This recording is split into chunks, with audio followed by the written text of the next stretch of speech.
exactly you are supposed to. I think I'll call on the chairperson of the planning committee of this webinar to give us an opening remark, and then we proceed from there. We're also trying to ensure that our guests join us very quickly. So if Zainab Solan or Isiriu is here, please you have the floor. Thank you.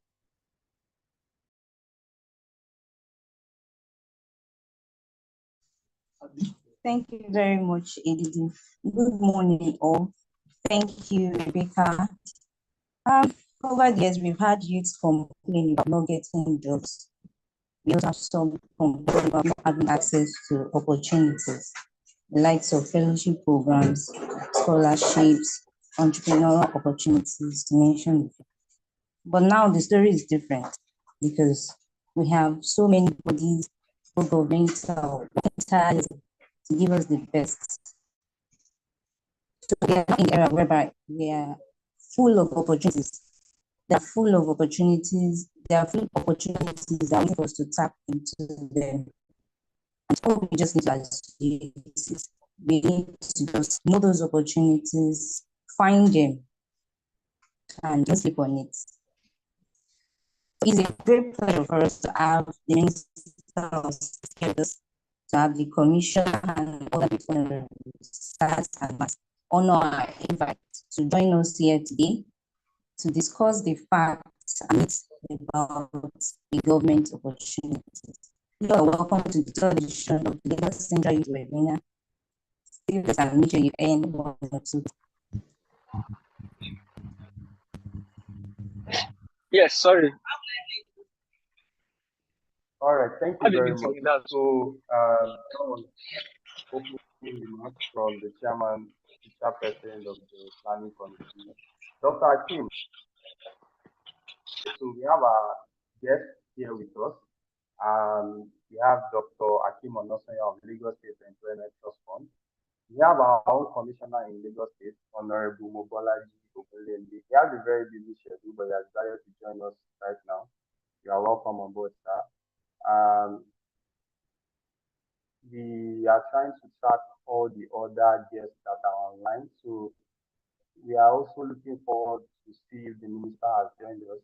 I also like to recognize my brother and colleague, the immediate past Commissioner for Communications in Kwara State, Honorable Sadiq Buhari, who is also my colleague in the Nigerian Parliament. And all other guests that are here. So please, if any of our guests here, please let us know so that we can really recognize them. Right now, we begin on to know why we are here. My name is Abdulmumin Lady. I'm privileged to represent the youth of Lagos Central Senatorial District in the Nigerian Youth Parliament. And we've been doing this with all our heart for the past 2.5 years now. I'd like to recognize our leaders, our guests, our own commissioner, Honorable Mobolaji. He's always everywhere. When it comes to engaging young people, it is something he loves to do with all his heart. We have Dr. Akim Onosanya here as well. He has been with us from the first edition, Lagos Central Youth Webinar 1.0, 1.2.0, and now 3.0. He's always dishing out all those juicy opportunities that Lagos State Employment Trust Fund has in store for us. And of course, we have the Honorable Minister of State for Youth Development, Honorable Ayodele Olawande, who is joining us any moment from now. We have Honorable Tola Abiola, who is the Senior Special Assistant to the President on Citizenship and Leadership. He's going to be energizing us about our patriotism this morning. We also have Honorable Philopé, Special Assistant to the President on Youth Initiatives. She's going to be joining us live from London. She has a program, but she has promised to join us in between that program. So it's a privilege to have all of these people here, and all my colleagues from the Nigerian Parliament, including our Deputy Speaker, Right Honorable Ayub Samuel Peter, and all my other colleagues that have decided to join us. Thank you for joining us. So, what is the Nigerian Parliament? For those who are not aware, the Nigerian Parliament is Nigeria's highest youth representative platform. There are 109 of us, and we mirror the National Assembly, although we are unicameral, so we represent the Senate. We hold plenary sessions, we present the issues that affect young people to the government, and of course, we facilitate opportunities for young people. This program is one of such opportunities because I don't think it's easy for the SSAs and the ministers come to speak to us on a Saturday morning when they can be rest. Um, of course, I represent Lagos Central Senatorial District, which includes Apapa local government, Apapa Ibomi, Etiosa East, Coca with the LCDA, Lagos Island local government, Lagos Island, Rekaki, Surulere, Yaba, Ikoyi Obalende, and Victoria Island LCDA. All 13 of them. And we have been doing this wholeheartedly for some time. The good thing is in all of these local governments, in all the wards in Lagos Central, we have our youth liaison officers who facilitate opportunities for other young people in their communities. They bridge the gap between us and the rest of the youth on the street, while we bridge the gap between all governments. We also have our student liaison officers in the University of Lagos, Yaba College of Technology, Lagos State College of Health, Tech, Federal College of Fishery and Marine Sciences, and the Federal College of Education Technical, AFOCA. Apologies to the people with disability who are on this call. We just realized we didn't turn off the caption, so you'll be able to follow the conversation now. So basically, why are we here? This webinar came up first in the year 2022. And for me, it's part of my core policy as a representative of Lagos Central to ensure that the youth of Lagos Central and Lagos State at large are not left out from any opportunity that the federal government and the state government provide, including the local government. So you find out that you go to our social media page, you see several opportunities that we roll out. As at yesterday night, the Eco Club Diaspora released an opportunity for students of LASU State. And those students had scholarship opportunities. They were called on to apply. That post was made about 11 p.m. last night. So our social media team worked all clock round. And this is how we post all other opportunities. The Nigerian Defense Academy application form is found now. In the next couple of hours, you see that opportunity there. So we use the digital media, we use our youth liaison officers, our student liaison officers, our public speaking engagement to put out all the opportunities that government has for young people so they can benefit from those opportunities. And so the webinar came up by saying, oh, there are some misconceptions about these opportunities. Some people say, oh, the government already knows those they want to give the opportunities. Some people say, oh, there are no opportunities, it's a lie. All sorts of things. So we bring out people, we bring up dignitaries to speak to us so that they can be best positioned to access this opportunity. So in the first edition, we invited the Special Assistant to the then Minister of Youth, Mr. Sunday Dare, Ms. Kemi Ariola, to speak to the youth alongside some other youth leaders in the constituency. So the second edition, we had the Permanent Secretary Ministry of Youth and Lagos State Pharmacist, Mrs. Tony Otel-Sonyitolu. We had Dr. Akin. We also had Dr. Akin in the first edition. And then we had Mr. Tayo Oloshunde, who is a consultant to the Federal Ministry of Youth. Someone says I'm not so audible. I hope I'm audible now. Okay, just a minute. So I hope you can hear me now. So now we have all the dignitaries that we have who are going to be speaking to us today, and we want you to listen to them attentively. Ask them salient questions that may be confusing you. And some of the opportunities we also share include those that are facilitated by our lawmakers, House of Assembly members, House of Reps, our senators. About a month ago, our senator requested that someone with a degree in mathematics. Sorry, let me correct my audio just quickly.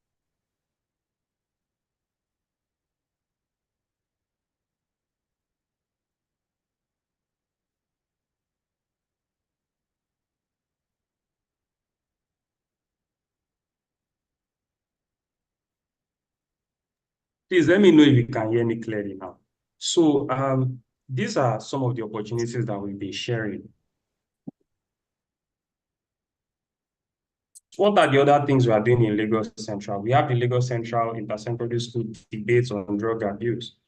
Because in the Nigerian Youth Parliament, the fight against drug abuse is one of those that is paramount to us. And we ensure that in all the constituencies that myself and my colleagues represent, we put out this, we take on the fight against drug abuse.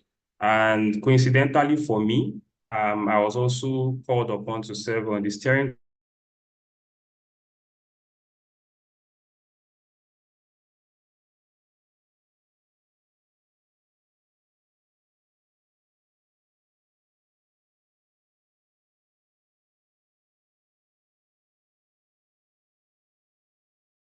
Sorry, I was also called upon to serve on the committee of LASCADA, which is Lagos State Initiative Against Drug Abuse. So all of these things have been going on. The first debate we did was in 2022, and we had students across 160 schools. 160 students from across 32 schools. They debated on various topics on drug abuse. And from that program, we were able to deduce that these kids actually know what is going on. They know how they can address this issue. It was on that program that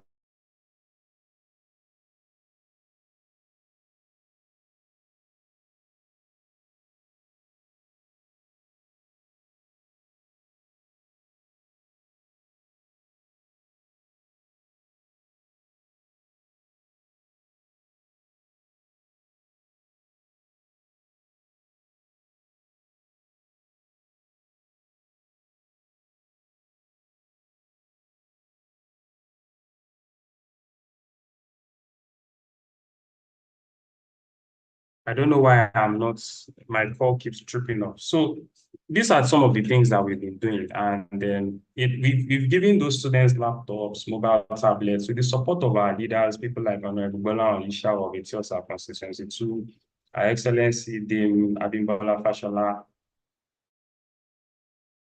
continue to support young people's initiatives in making change in society. So we also have the Lagos Central Youth Hangout. I know a lot of young people in Lagos Central are looking forward to that program now because it's an annual event that brings young people across our constituency together to, to network, to discuss, to meet, to collaborate, to meet with our leaders, to learn about what we can do in our society. And I promise you that we're going to bring that on very soon by the grace of God. We also have the Lagos Central Youth Healthy Lifestyle Program. That program is a policy initiative for us because we noticed that the life expectancy rate in the country keeps dropping. You see every now and then GoFundMe for this youth has kidney problem, this has cancer, this has stroke. So we said, let's promote healthy living amongst our youth. So we bring things like blood donation, things like stress release massage, things like health insurance, because when you have health insurance, rest assured that every other thing that is going on can be sorted to a large extent. And so many other programs that we do. We also have this webinar and some other live sessions that we do. We meet with leaders, we facilitate things for young people, and we bring them on board. So I'm going to stop there now so I don't bore you. Now, why are we here? So many young people are confused, uninformed, rapidly losing the faith in the country because they don't understand what the government is doing. They don't have access to some of the programs that the government says they have. And so we have brought these people here to talk to us. But before we proceed, I have some of the students who are currently benefiting from our scholarship in collaboration with EduPoint. Those students have been learning for the past 6 to 7 weeks, learning coding and robotics. They were some of the participants in our, not just for debate's sake, it's a peer-to-peer education. So instead of us bringing facilitators to talk to those students, they speak to themselves, they research, and then they debate. They talk about some of the facts and the inconsistencies on the issue of drug abuse, and they go on to become drug-free school advocates. So I don't know if Shulamite is here. Is Shulamite here? Yes, so I have a confirmation that they are online. Let me quickly just get them. Shulamite, if you are here, kindly raise your hand. Just a minute, please.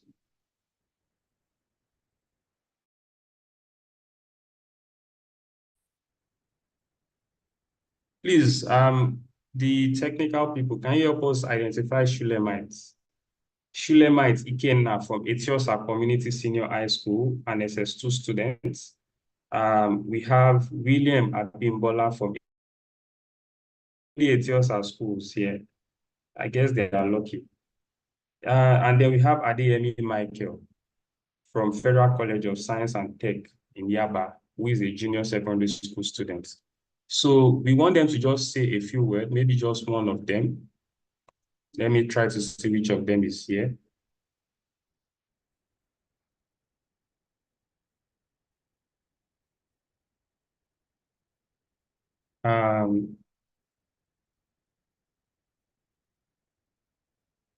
Okay, so maybe we'll come back to that whenever they're available. So I'll use this opportunity to invite our next speaker, who is going to be the keynote speaker, the Honorable Minister of State for Youth Development, Honorable Ayodele Olawande, to share with us today the important message he has for young people in Lagos State. Meanwhile, I'd like to introduce our hosts and moderators. We have two of them, some of the brightest youths we have in Lagos Central Senatorial District. We have Ms. Rebecca Oluwapomile. She says she had the best schools in the world. Okay. Meanwhile, she's joining us live from the UK. So she is currently undergoing a master's degree in development studies at University of Sussex. She claims that's the #1 school in development around the world. I don't know if that's true. She's going to be joining Kudus Shoduke to moderate this session. Kudus Shoduke is one of the finest young people we have in Lagos Central. He's been an image maker for some of our VIPs, and is also a very exceptional youth leader. So you have the floor. Let me try to reach out to see if the minister is here now. Thank you. Thank you, Honorable Abdul Momin. But we all have our phones. Can I please ask everyone to Google the University of Sussex? My school has been the #1 school for development in the world for 8 times for the past 8 years. So we have to give my school. No. I don't joke with my school, please. But thank you very much for that introduction. And Shodunke, how are you today? Hi, good morning, everyone. It's nice to join you all here today. And everybody has his own right of saying the school is #1. So my school is also #1, Lagos State University. I'm looking forward to, see how we could collaborate and ensure that we drive our objective here today. So, yeah, #1, how you doing? How's it going? Very well, very well. Thank you very much. The conversation today about youth development and opportunities that are available for young people in Nigeria is a very important one, especially in this current administration. Sorry, Rebecca. Apologies to interrupt you. I'm sorry. We would have to take the Honorable Commissioner for Youth in Lagos State now, because he has a very urgent thing to attend to, and the minister doesn't seem to be around. So in the next 3 minutes, he would be giving us his warm wishes and then telling us about some of the opportunities that young people have in Lagos State. So you have the floor. All right, that's fantastic.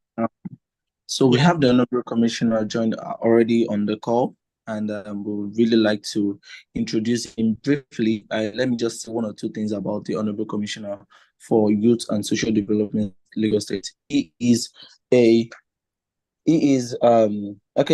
Honorable Commissioner, Lagos State Ministry of Youth and Social Development, Honorable Mobolaji Abubakar Ogunlende, was born on March 23, 1980, boosted his career in oil and gas across the region of United Nations, United States, Dubai, Nigeria. He has positioned as an head of operation for Europe, Mid East Africa, and for Orlando Trading and subsidiary Orlando PLC. Before joining Orlando, he has worked as Halliburton Inc. across US and UK office in various capacities within the government and infrastructural units in the energy and chemical sector. That has been the aspiration of the Honorable Commissioner in the private sector. He has schooled in business. He had a business bachelor's degree in business communication from the University of Leicester, United States, United Kingdom, and a master's degree in hydrocarbon enterprise for the University of Aberdeen, Scotland, and is also an alumnus of Lagos State Business School. Right now, at this point, he is serving as the Honorable Commissioner for Lagos State Ministry of Youth and Social Development, and with the rules to enable, create an enabling environment for youth development, promote effective citizenship and leadership training, registering and supervising National Youth Council of Nigeria, collaborating with national orientation agencies, facilitating medical and social work service, supervising, monitoring non-governmental organizations in respect to orphanage, daycare centers, homes, and social welfare. It provides families and juvenile welfare services, school, social services, adult probation services, and child development services. He supervises and monitors youth centers and playgrounds, recreation centers in Lagos. He also supervises and provides rehabilitation and vocational training centers and for people with disabilities. So these are some of the roles which is under the supervision of the Honorable Commissioner. So it is no doubt that we will be needing him to shed light on a lot of opportunities that cut across the youth in Lagos State, and that cut across both people who are living with disabilities and people who need some interventions in their life. So we have today join us the Honorable Commissioner for Youth and Social Development, Honorable Mobalaji Ogunlende. Please let's give him a warm welcome. In the chat box, just say welcome, welcome, welcome, welcome. That's for that. Sir, are you still there with us, sir? You're welcome, sir. You have to give me 1 second. Oh, okay. Just give me 1 second. Let them see what I'm saying. Kudus, you are supposed to unmute your mic, right? Unmute your camera. I'll be open.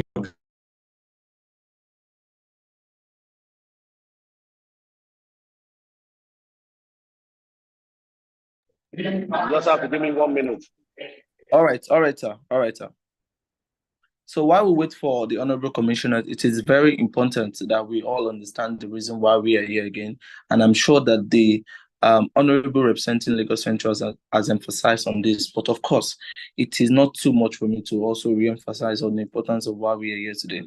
We understand, and the organizing committee has understand that so many youth in Nigeria are confused, they are uninformed, and rapidly losing faith in the country because because of the lack of trust, understanding, and access to government opportunities. So this webinar seeks to renew the hope of these promising stars, we are youth of our nation, to clarify every fact being clouded in the opportunity provided by government. So we're trying to, as much as possible, shrink the gap between the government opportunities and how well we can access them. So the whole conversation here is about you, it's about the government to ensure that they access these opportunities. So we have the Honorable Commissioner back, so we'll be having him join us in a few minutes. You can see that he's actually engaged. Yes. I'm here. Good afternoon. Good morning, everybody. Good morning, Honorable Commissioner. Thank you for joining us. Good morning, everyone. Thank you. Good morning, as you can see, I'm multitasking. I'm at the Red Cross, the 56th General Meeting for the Red Cross Society. I'm here. I'm also a special guest. But at the same time, I have to come outside to, address this audience. And of course, it's because, this is also as important, and as a Commissioner of Youth, I need to be very flexible, very dynamic, and I need to be able to, multitask as the case may be. So let me start by saying good morning to everyone once again. And also, can I flow or you want? Can I flow? You can flow, sir. You can flow. Yes, please go ahead. All right. Okay. So let me start by wishing everyone a good morning once again. Thank you for the organizers. I've been getting several reminders from every single quarter. So I think if I didn't make it, at least be able to give this welcome address, I think I would have robbed off some bad shoulders. But thank you for making it a point of duty for me to be able to address this audience. right? It's a very important audience, not just because I have a personal relationship with most of you. It's an important audience because this administration under the leadership of Governor Babajide Olusola Sanwo-Olu, as you're aware, our Themes Plus agenda, when you encapsulate everything together, we are leaving no one behind, right? So what does that mean to you, leaving no one behind? It means, as I have to, as much as possible, try and, entertain, attend, and be a part of, a lot of this movement in as much as I can. This morning at 7:30 a.m., I was at YMCA, up Aolo Road in Ikoyi. There's an agency under Ministry of Youth and Social Development called LASODA, right? Which a lot of people often forget, right? But it's the agency that deals with people with disability.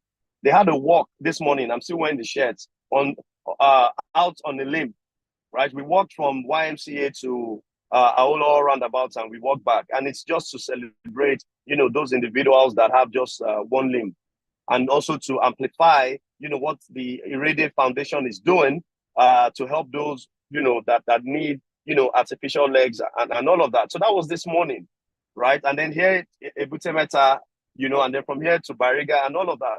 Why am I saying this? I'm saying this to just, again, re-amplify the fact that, under, my time within this administration, I'm trying as much as possible to connect with the youth, engage the youth. When people ask me, what is my program, or what am I trying to achieve, in the next 4 years? And I say to them, youth engagement.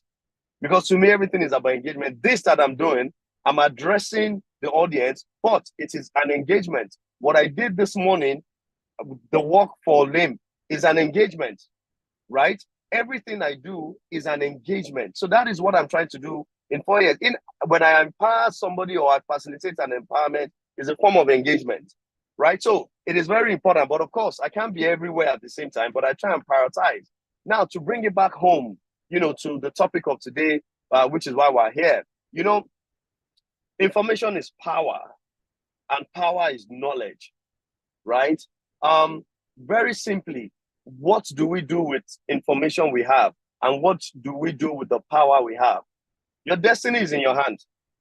It's not in the commissioner's hand. It's not in Mr. Governor's hand. It's not in Minister of Youth's hand. I take a step back by also recognizing, or let me just stand on already established protocol, just so that I don't have to recognize all of the dignitaries here. But everybody here is important. What do you do with the information and power you have? Your destiny is in your hands, right? But you need to go seeking and searching. Rome was not built in a day, and there's no shortcut to the top, right? But with the information you have, you translate it into power. Now, there are a lot of things going on in Lagos State, which a lot of people are not even aware of. Under the Ministry of Youth and Social Development, for example, we have an exercise ongoing. Maybe those on this platform may know because they have one affiliation or the other with the ministry. But we have an activity going on right now where we're trying to capture all the youths in Lagos State between the ages of 18 to 35. It's an exercise that is ongoing. It is going to keep going on. But how many people actually know? Number one, how many people have actually made a conscious effort to tell somebody else? You can answer that question yourself. Why am I saying this? There's so many things happening. I came out, the permanent secretary came out, the directors in the ministry came out, a lot of youth came out to amplify this. But a lot of people are actually not taking, taking note of it, and they are not taking advantage of it. But guess what? When we start to roll out programs, right? And one of the criteria then would be, have you registered with the Ministry of Youth and Social Development? It will automatically disqualify a lot of people. And if it disqualifies you, then you are not eligible to participate in that program. And then you're already at a downfall. You've already set yourself back. I'm using this as a classic example because this is one of the measures or one of the avenues where we realize, or one of the conversations we should have here, where a lot of youth, a lot of us don't actually take our time to take advantage of what is put out there by the government, because perhaps at that particular point in time, it does not affect you. At that particular point in time, you think you don't need it, so you neglect it or you ignore it. But further down the line, you see that it is something you should have done then. It applies to a lot of us. It applies to everyone, right? So I'm using that as a classic example so that we can take advantage of it, that is ongoing, and such activities or programs so that it can be a catalyst to a benefit in future. That's just a classic example under the Ministry of Youth and Social Development. The Ministry of Wealth Creation, for example, they do a lot of programs where a lot of people actually benefit from it, right? But a lot of us don't even know because we don't go finding and seeking, that information. We all have Android phones. We all have access to the internet, but we don't use it for what we're supposed to most times. A lot of us spend our time browsing the net, posting and checking Instagram and, looking at other people. We spend a lot of time looking at other people, looking at what they are posting as a success story, but we neglect ourselves and what we need to do to create a success for ourselves. Right? Ministry of Wealth Creation, Ministry of Women Affairs and Poverty Alleviation, Ministry of Agriculture. I'm going to use those three as classic examples, right? As, ministries that have current programs concurrently running that, a lot of youths are supposed to take advantage of. And how do we do this? Again, it's going back to my foundation that I laid, which is seeking information and using that information to translate it into power. If you don't look for the information or if you don't get information, you cannot really do much. Everything is about information. So I think my submission in my welcome address would be for us to continuously find a way to seek information. When you have information, you can do so many things. You can use it for yourself. You can be selfish and keep it to yourself. You can use the information for your neighbor or for your friend or for your colleague. But you see, that information to source that ability to source for information translates into a lot of things. So I'd like to implore us, I'd like to admonish us to continuously seek, for that information. Again, bringing back under our ministry, we're currently putting up rebranding, restructuring, recalibrating our website. Our website is going to become very interactive. It's going to become interactive, and the intention behind it is to ensure that any and every information that has to do with youth empowerment, youth engagement, skills acquisition, opportunities to do with not just programs within the ministry, but opportunities and across the entire value chain of Lagos State is posted there. It's going to be interactive, right? And it's going to be a one-stop shop for the youth to be able to know what is happening within the states and within the ministry, just so that you can, afford yourself the opportunity to be able to get to these programs and events. That's another way that we are trying to bring information closer to people. Again, it's all about information. It's also about tapping, that information. Everything we do is about information. There are 100 of us here on this platform. The reason we're here on this platform because we got the information that there's an activity going on. Can we be more than 100? Yes, we can be more than 100. Yes, we should be more than 100. However, we're 100, right? Perhaps as we're on now, information will be going on.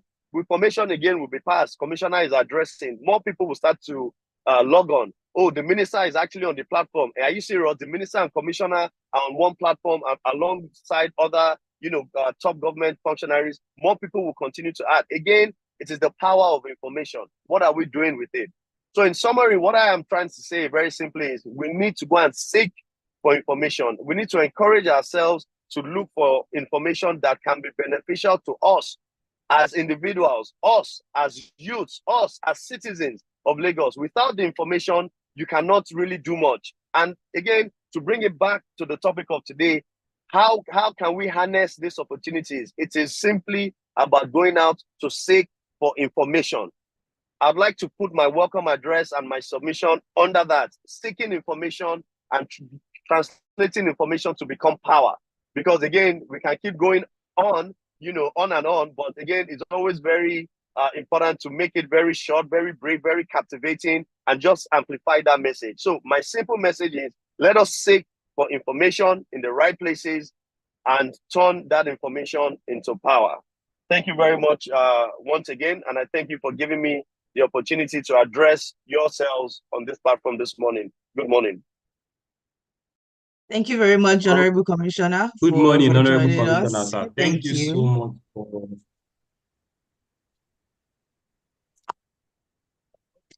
Please go ahead, Thank you so Honorable much, sir. It's always a pleasure having you around, and we'll continue to spread the news about what Lagos State government is doing for the youth. I also like to welcome very honorably the Honorable Minister of State for Youth Development, Honorable Ayodele Olawande. He's been here for some time now. I would like to recognize Honorable Rinsola Abiola, who is the SSA to the President on Citizenship and Leadership, as well as Dr. Akim Onosoya of Lagos State Employment Trust Fund. So it's a pleasure having everyone here this morning. And I hope we have an exhilarating interaction. Thank you. And Rebecca, over to you. Rebecca, before you come in, please let me personally acknowledge the Honorable Minister. Good morning. Thank you for joining. Of course, and all other top government functionaries that have been mentioned. I think it's only out of courtesy and respect that I should personally acknowledge you as well, since the moderator has mentioned your names. And in that little vein, I would also like to say, welcome to Lagos. This is happening in Lagos. Everything happens in Lagos, the center of excellence. So we welcome you, and we wish all the youths a happy deliberation. Honorable Minister, good morning once again. Good morning, sir. It happens in Lagos. We see you at the back door. Thank you. Thank you very much. I love just the cordial relationship between the Honorable Minister and the Honorable Commissioner. This just speaks to the fact that we young people are always out there, energetic enough to seek for opportunities and to network. So you can see the relationship between the Minister and the Commissioner. It's just tells you that the citizens and the young people of Lagos State are in for a lot of opportunities. I'm so excited and happy to see this, and I hope everyone here is also happy to see this. Please, in the comment section, if you have any questions for the commissioner, for all of our guests, for the ministers, please make sure that you're dropping your questions in the comment area. You don't want us to miss your questions, so please make sure that you're dropping them there. But Honorable Commissioner, sir, before you go, we just want to ask you a question. So, sir, how can young people effectively navigate the application and selection process for government opportunities? You've just told us that there are going to be a lot of opportunities on the government website, skill acquisition programs, and all sorts. But young people have the perception that when the government throws out opportunities, the government already knows people that they want to give the opportunities to. So is there truly a back end? Or should we just make sure that we're really focusing, just like you said, on our goals and on the things that we want to achieve? So this is a question that we have for you just before you go, because we know that you have other engagements, sir. Thank you very much, Rebecca. Thank you very much for that question. And if I was to be asked, let me turn on my video. And if I was to be asked one question, I think this question just does, justice for me to be able to round up. Now, I don't know what was happening back then, right? And I don't know what has happened in the past, but and I can personally not take responsibility for anything that has happened in the past. But as I am here, sitting as the Commissioner of Youth and Social Development, from when I resumed office up until when the cabinet will be dissolved and my appointment will be terminated, I can tell you very, very simply, all you need to do is apply. The son of nobody will be able to get those opportunities. And I say to people, my vision, right, for this, I'll use this database that we're trying to put together as a classic example. My vision, right, is for that guy, let's call him Diko, right? That guy called Diko from Ekpe, he has gone to school, or maybe he has not gone to school. He lives by the riverside. His parents, maybe his father is a fisherman. His mom, probably sells fish that daddy has probably brought back to the table. But Diko is very hardworking. He's very determined, to be successful. And Diko has an Android phone. Diko has heard that, there's this database, and all he needs to do is just to register and plug in.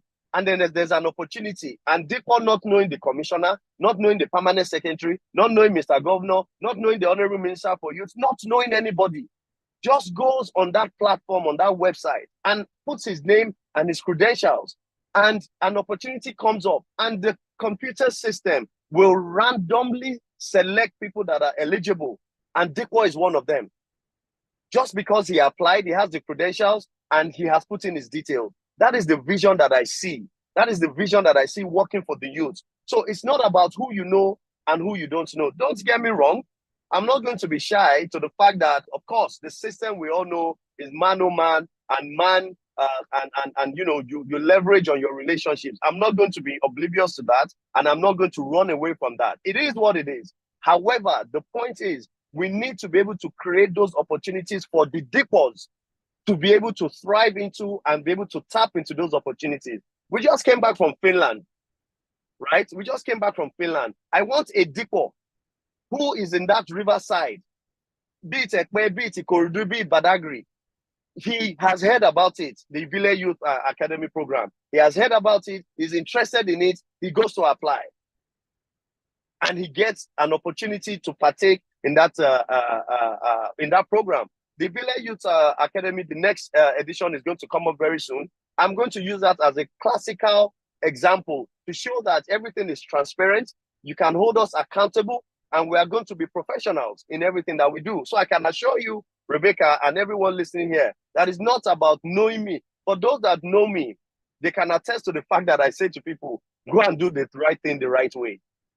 At least do the right thing the right way first, right? And let nature take its course.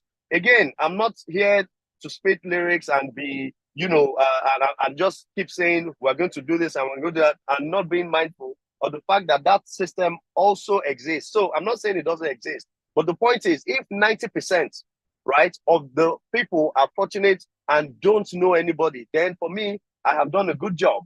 So I can assure you, in response to your question, that you don't need to know anybody, at least under my own mantle, you don't need to know anybody.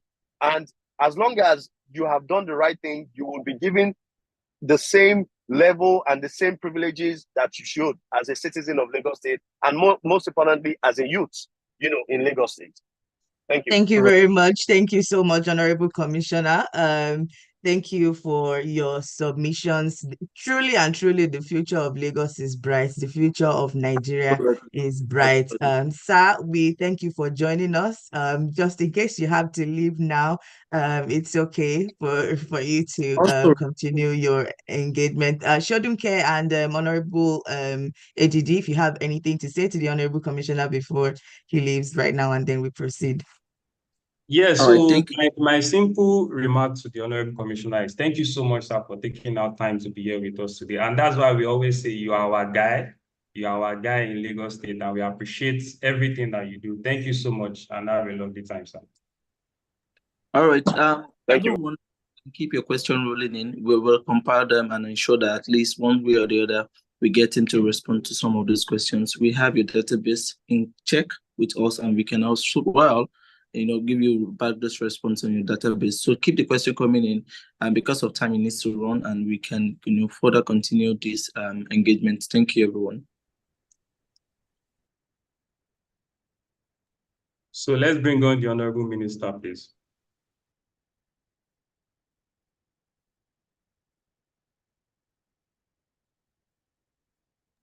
Okay, we also have in our midst a very distinguished and highly honorable person, in person of the Honorable Minister for Youth State in the Federation, in person of Honorable Ayodele Olawande. He has a lot of experience of community development expertise, and he has been a youth leader in the APC party system. He has a background he has a political background as an appointee, as a special advisor to the president on innovation. As a special advisor, he has a special, I'm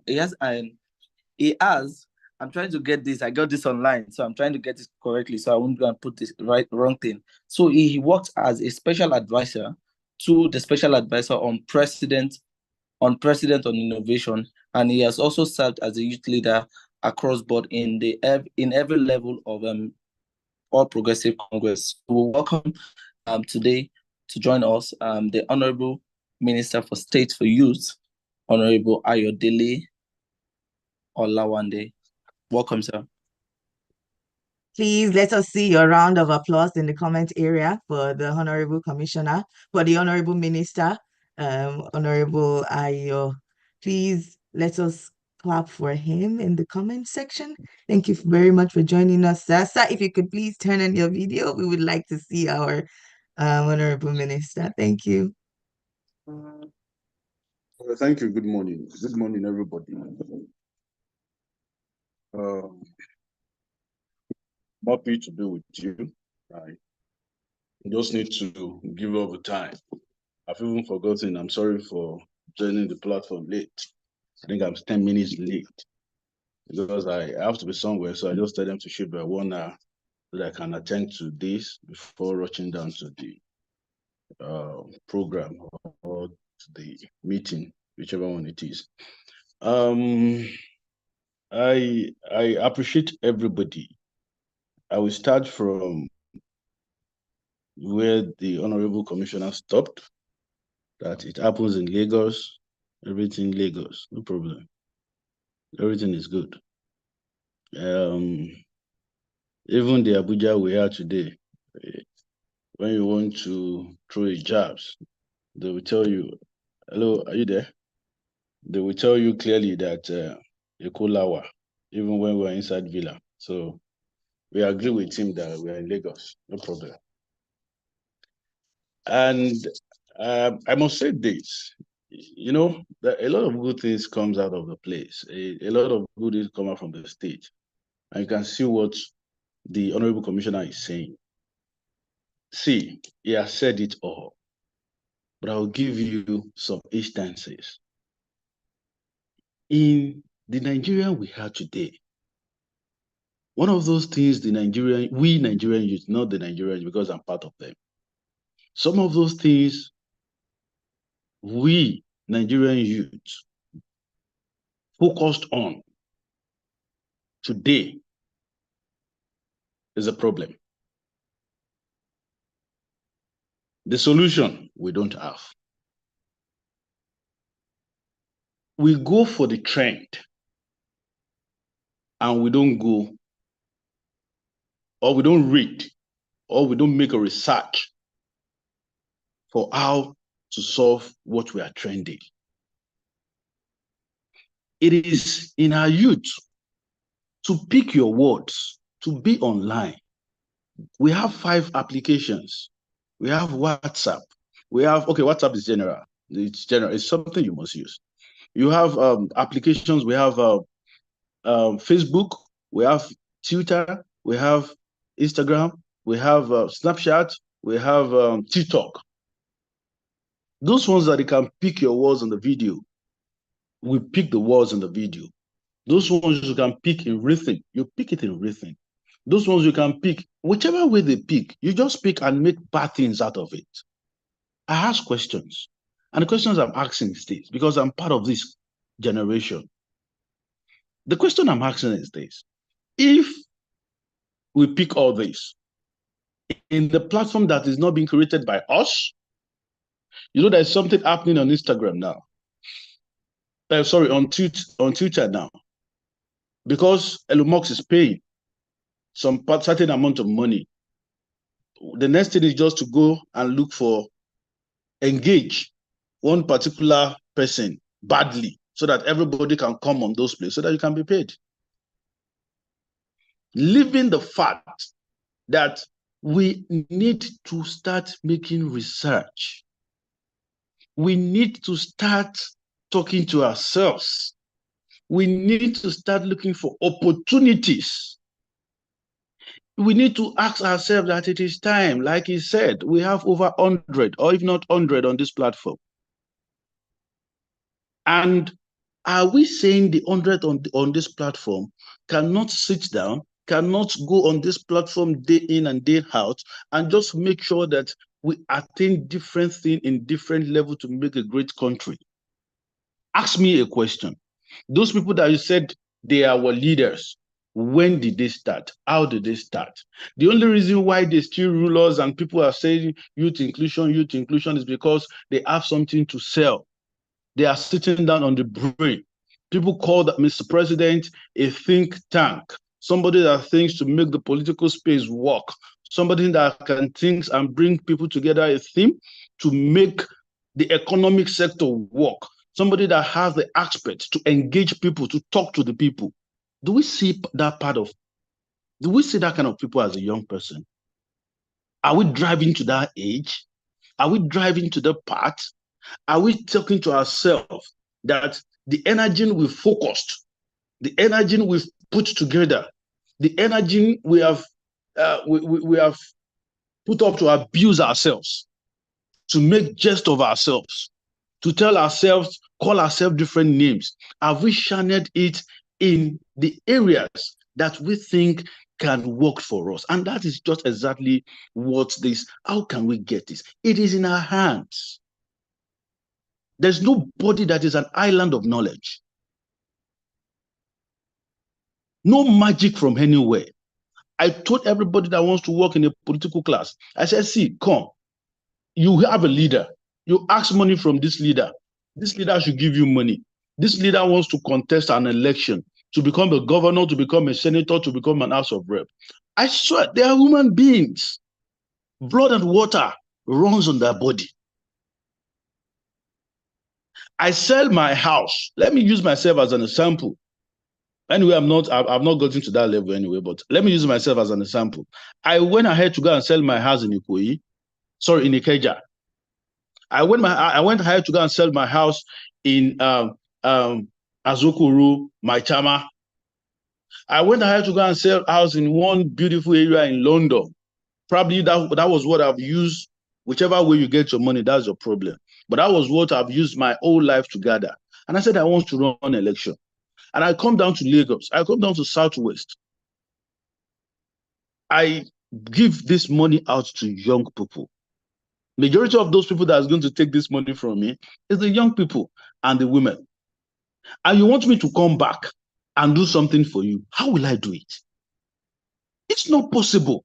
I will first sit down and think about how to buy land or property in Gusape. I will think of how to re-energize myself and have a property in Ikoyi. I will think on how to put down myself and make sure that all those things that are people that have promised that have given money to me, that have done this, that have done that, I will feed them back. That everybody that gives you a penny is looking for a feedback mechanism. And you must do it. They are the catalysts that speed up the rate of your whatever, that makes you become whatever you become. So you are going to give it back to them.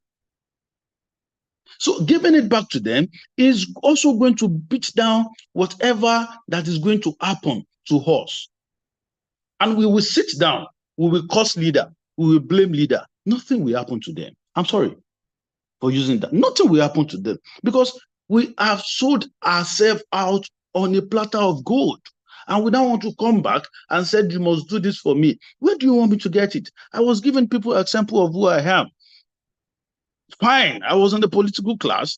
I was in the field of the young people. I was doing that beautifully in wherever I am, or whatever I've been put to, or this. I'm not a kind of person that wants to read TV or read whatever it is, but I became a minister. I was living in somewhere before. I'm using so vehicle. I'm not from US. I've never seen anybody's money. And I became minister, and I was minister for 5 months, and you want me because I want to satisfy, then you want me to go and where do you want me to get the money from? And we are not even focusing. We are not putting our energy on the initiatives. I don't see messages. It's difficult for me to see messages. It's difficult for me to see mails that are initiatives, that are things that we can put together as youth to even have a very robust app of our own in this country, that the money comes in this country and enter in this country. We are talking about dollars. Have you forgotten that everybody wants to be in the city? They want to work in the city. They want to do everything in the city, and nothing is happening in the city. And a lot of resources has been laid out in the village, in the towns, where you don't even need to go there. everything that you need to do is to have, because you have a brain. See, don't let me deceive you. We, the young people in this country, we have the brain, we have the energy, we have everything that you think a young person will have. We have it. We know how to move. We can motivate. We can. Have you ever seen where the national youth leader of this party talks before? When he talks, you will sit down and listen. But implementation will be difficult for every one of us because we are not together, because we are not thinking alike. We have the people, we have the resources, in the human resources, but let us sit down, think about ourselves, make a beautiful goals for us. Let's redesign our life. It will be sad for me, and it's getting to that level, and that is what I'm working against now. That don't look away from it, that very soon you will see a man, you will see our age range. Before we used to have 40, 70, 80, 90, Baba, really. Very soon we are going to start having 45, 50. If we get to 50, there is a plus for us. That is where we have found ourselves. That is what is happening to us. But I'm saying, the most important thing, let's rediscover ourselves. There are a lot of ideas we can drive that no government will tell us not to drive it. No government as a minister. I was listening to the Commissioner for Youth, and he was saying that there's a hub who's trying to build this. It will tell you that we are thinking alike, because I've also been thinking that, see, a lot of people think skills alone is carpentry, is this. You take your CV, you package your CV, you put both lies and original and good and everything to your CV. You put it out there that you are looking for a job. Everybody, a lot of us believe that job is being given by what we study in school, which is no. It's capital no. They look beyond that. Because a lot of people just go to school so that I can go to school. What are the skills you have that is in your CV that you can practice that people can see? A lot of us doesn't have the skills. But we believe we have the skills. We believe the skills rest in us, that we know this, I've been in school, I spend money to go to school and this and that, and the company will not come up with the liabilities. There are a lot of how you can get these people to work in for. There's a lot of opportunities that is in it for us. But because a lot of people does not even know how to operate Microsoft Word, Excel, Word, did MD and all those sort of things like that, I said I put it to myself. If there's one thing I would let everybody to know me for, is about skills. I'm going to make it a challenge. And I'm going to work with the Commissioner for Youth of Lagos State. We are putting that up very soon, and it's going to start in Lagos also. It is the time for a youth. I said it will be a crime for anybody, any youth in this country, not to have at least one skills.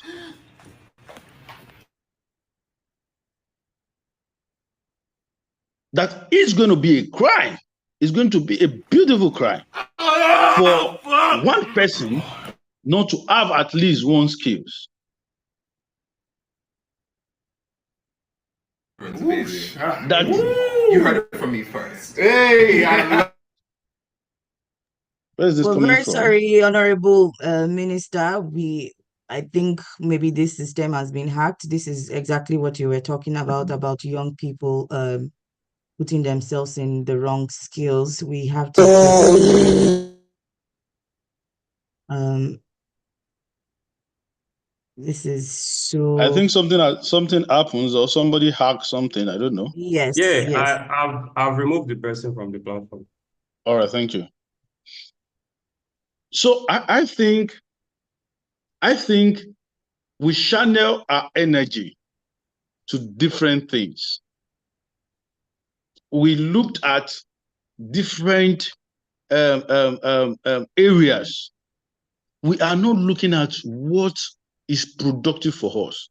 I'll go back to what I'm saying. We are talking about a youth in this country must have at least 2 skills. I came up with a slogan, 1 youth, 2 skills. And after this, we put ourselves together and said, see, we must have a technical team. Let's work on this. I really want to know what will come out from this 1 youth, 2 skills. Before you know, we got it right. We have a suitable name for it, that you can be on your phone, including myself. I spent more than 6 hours on phone on all these 5 platforms. Then please, we want to beg the youth. Give us your time on this platform. Even if it is 1 hour, 2 hours, learn a skill. It is easy. A lot of people pay. We have these, what was the name of these applications that a lot of people went there to go and learn skills and pay, and the white people will teach you. Now we have a platform that can teach you your language, Yoruba, Hausa, Igbo, everything. Go there. Go to NIYA, NIYA, Nigerian Youth Academy. Registered, learn skills on free without collecting a penny. You don't need to know anybody. You don't need to go there and say, okay, I'm from Honorable. No, it is about this country. It is about what we want to do. Let them go there and learn skills. We're approaching the level that even I try as much as possible to tell you that we have 2 forms of youth, which we are neglecting. And I will tell you the reason why we're neglecting it, which we need to go back to now, before it gets over the hands. We have the former youth, which we go to primary school, secondary school, university. After university, we came up, okay, you are going to serve. Then we have over 480,000 youth that serve annually, where we have over 2,000 youth that graduate from universities. And don't forget, these are former youth. Go on NIYA app. And we have the informal youth that nobody talks to. I can remember during the EndSARS, we said we are former youth. We went out during the EndSARS, you must end, which we are fighting for something. But immediately the informal youth take it away from us. Everybody, we can see it's everywhere. We saw it. What makes the end? Because they are the informal youth. We need to take it to the grassroots. Very soon we are going to, immediately we launch NIYA as a platform. We are going to launch NIYA Ambassador in all your local areas. Lagos will be a very starting point for us at Akwa Ibom, which we've been trying to lay down. We're going to discuss with the commissioners. They have the local government working. They have everything working. Then give us a space in this place. Let's call it maybe Lagos Greenhouse. Let Akwa Ibom call his own Akwa Ibom Greenhouse. We're not talking about big house. Just come there, come and tell them what you want to do. The Lagos State government will tell you, like what he said, you are going to go, those that can go to the app will go to the app of Lagos. Those that can go to the app of NIYA will go to the app of NIYA. Those that cannot go there will go and meet the NIYA ambassadors in their local area and tell them what they want to do, how you want to do it, and they channel you to where you want to do it, and we put this data together.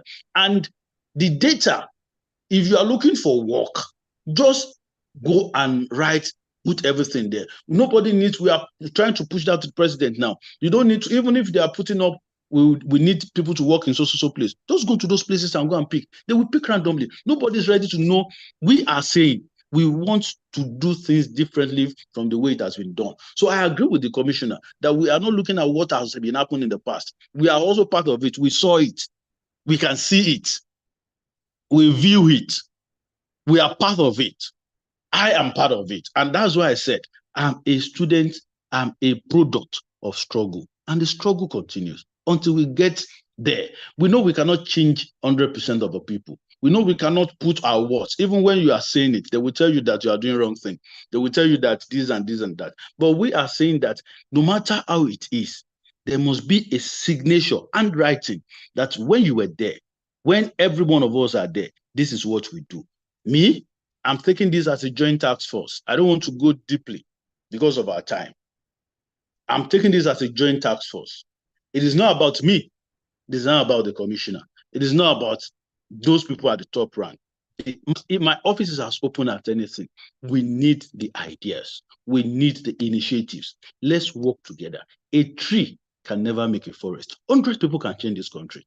How many are they when in the times of Gowans and others that they pulled a lot of things out there? So why can't we put ourselves together and think differently so that for the first time, the youth of this country, and that's my aim, and that's my objective. That's part of my aims and objectives. The youth of this country can feel the government. The youth of this country can see the government. And the youth of this country can touch the government. Thank you, and God bless you. Thank you so much, Honorable Minister. This is such an amazing, these are amazing submissions. I want people who are still on to drop anything, things that they've learned from this session over time, please drop comments in the comment area. I want to make sure that we are really engaging people. And also, please, a round of applause for the Honorable Minister for his submission. I'm just going to give a recap. So the Honorable Minister wants us to redesign our lives. Let us rediscover new things, rediscover new skills. He wants us to highlight opportunities, not only for ourselves, because the opportunities, the skills that we learn shouldn't just be for us, but we should highlight them for people to see. People need to know our skills. And also we need to acquire new skills. These are some of the things that the Honorable Minister has mentioned. Thank you so much, sir, for joining us. Honorable ADD and Kudus, would you like to make any submissions at this time? Yes, so I Yeah, would especially thank the Honorable Minister for taking our time to be with us today. We really appreciate you, sir. On behalf of all the young people in Lagos Central Senatorial District, we appreciate you for being here with us. We appreciate your support for the Nigerian Youth Parliament as well. I would like to comment on some of the things you said. In terms of space that you need in Lagos State, so I represent Lagos Central Senatorial District, and we have one of our local governments, Etiosa local government.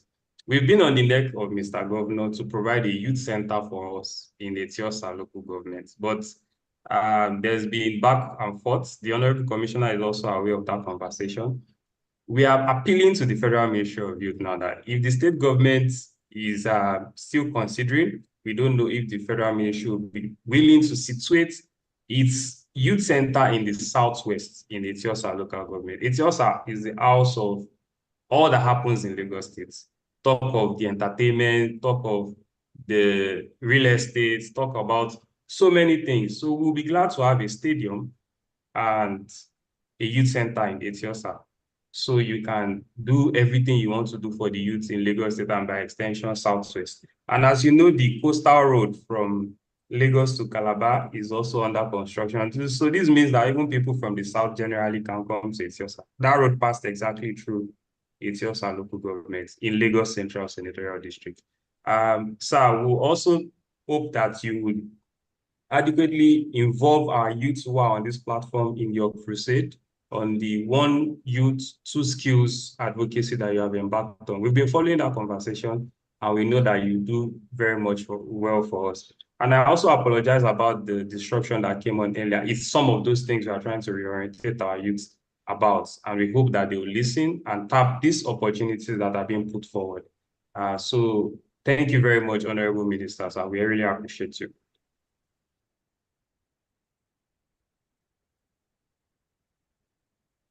Kudus, please, you have the floor now so that you can then invite Honorable Rinsola to take the platform. Is Kudus there? all right, yeah, I'm there. Oh, absolutely. So, all right, yeah, I'm there. Honorable Hold Commissioner, on, please. Let's take questions for the minister. I'm sure you might have yeah, other. yeah, that's what I was trying to get in. Okay. You know, trying to see what we can get the question. At least we should have one or two questions here for the honorable minister. So not quite a number of every youth that's been on this platform is aware about NIA. And one thing the honorable representing Lagos Central said is, how could we join the crusade? So how can we spread more of what the Ministry of Youth at the federal level is trying to push to every youth in the corners and creeks of Nigeria? So NIA is something new.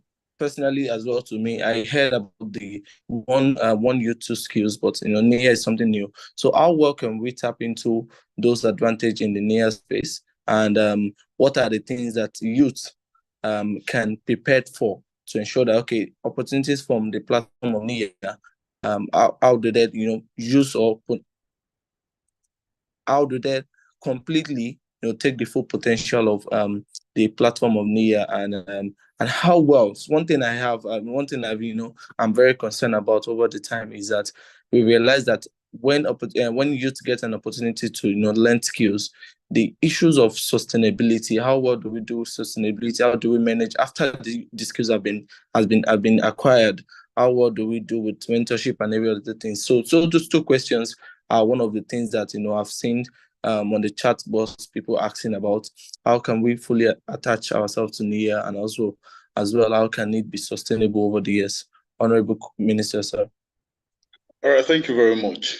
Go to NIA platform, registered, is open for everybody, and what by the time it's being fully launched, when the president, I think we are doing a test run on it, which we are satisfied with it. So when it's launched, if you are a former youth, I repeat, go to the NIA platform and registered.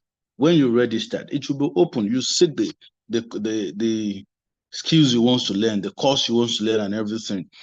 How you want to learn it, maybe in English. You will see the form. It's there. It's not like the commissioner said. It's there.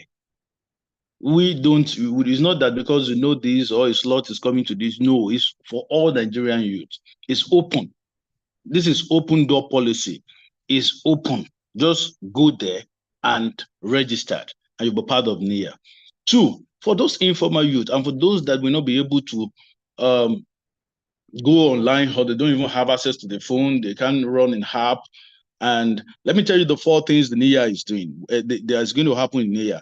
We have 2 apps, and we have 2 how you can get it. We have after you get all these things, after you learn all those things, we have opened, and we are opened to a digital community whereby you showcase what you've done, and you'll be picked from the digital community, because a lot of people will visit the digital community after the online live class and the online learning. You open to digital community, we turn the app to job fair, whereby you'll be picked. You can do anywhere. A lot of people that trains you are also have people that you can turn it to sustainability, and you can pick from there and start working in different angle. So it's the digital community is there, and even to tell you how expand the app is going to be opened and turned to a research hub where you make research and everything. So as far as the informal youth, I'll be using that. As far as the informal youth is concerned, the NIA platform is there for you in the digital community, in the research hub, in the job fair, to do all this. And sustainability, we are not just doing it as a program. It is a program that has been registered, duly registered, even by law, to the Ministry of Youth. And the MOU has been signed. Even if I'm out, NIA continues. It will not stop, because we make it like, okay, you know how civil service work is being domiciled in the ministry, and it's been endorsed by the ministry, both in the legal department, the youth research hub, and everything. Is a way that everybody will sit down. And don't forget, we have a lot of youth fund, this thing that the president have approved for us in FEC, which we are going to start taking up. It's going to be everywhere. It's not going to be as business as usual. If you applied, if you are good for it, you are good to go. And that is what we want to preach. That is the unity. That is the unity in diversity we want to preach in everything. Not that because it's Lagos Central. No, it's Nigeria. Everybody. The Lagos Central will have its own. It get the applications. It get it right. The Lagos North, the Lagos East, whatever. Southwest, Northwest, North Central, in as much you can tap into this. And we said, see, this thing must go down. And we make sure that we are looking towards how to get a greenhouse in all the 774 local governments being registered. And for Lagos State, that we have SCDA. And that is the collaboration. That is where the collaboration between we and the commissioner kicks off. Is going to be what we call NIA ambassadors. Not political. You can be NIA ambassador.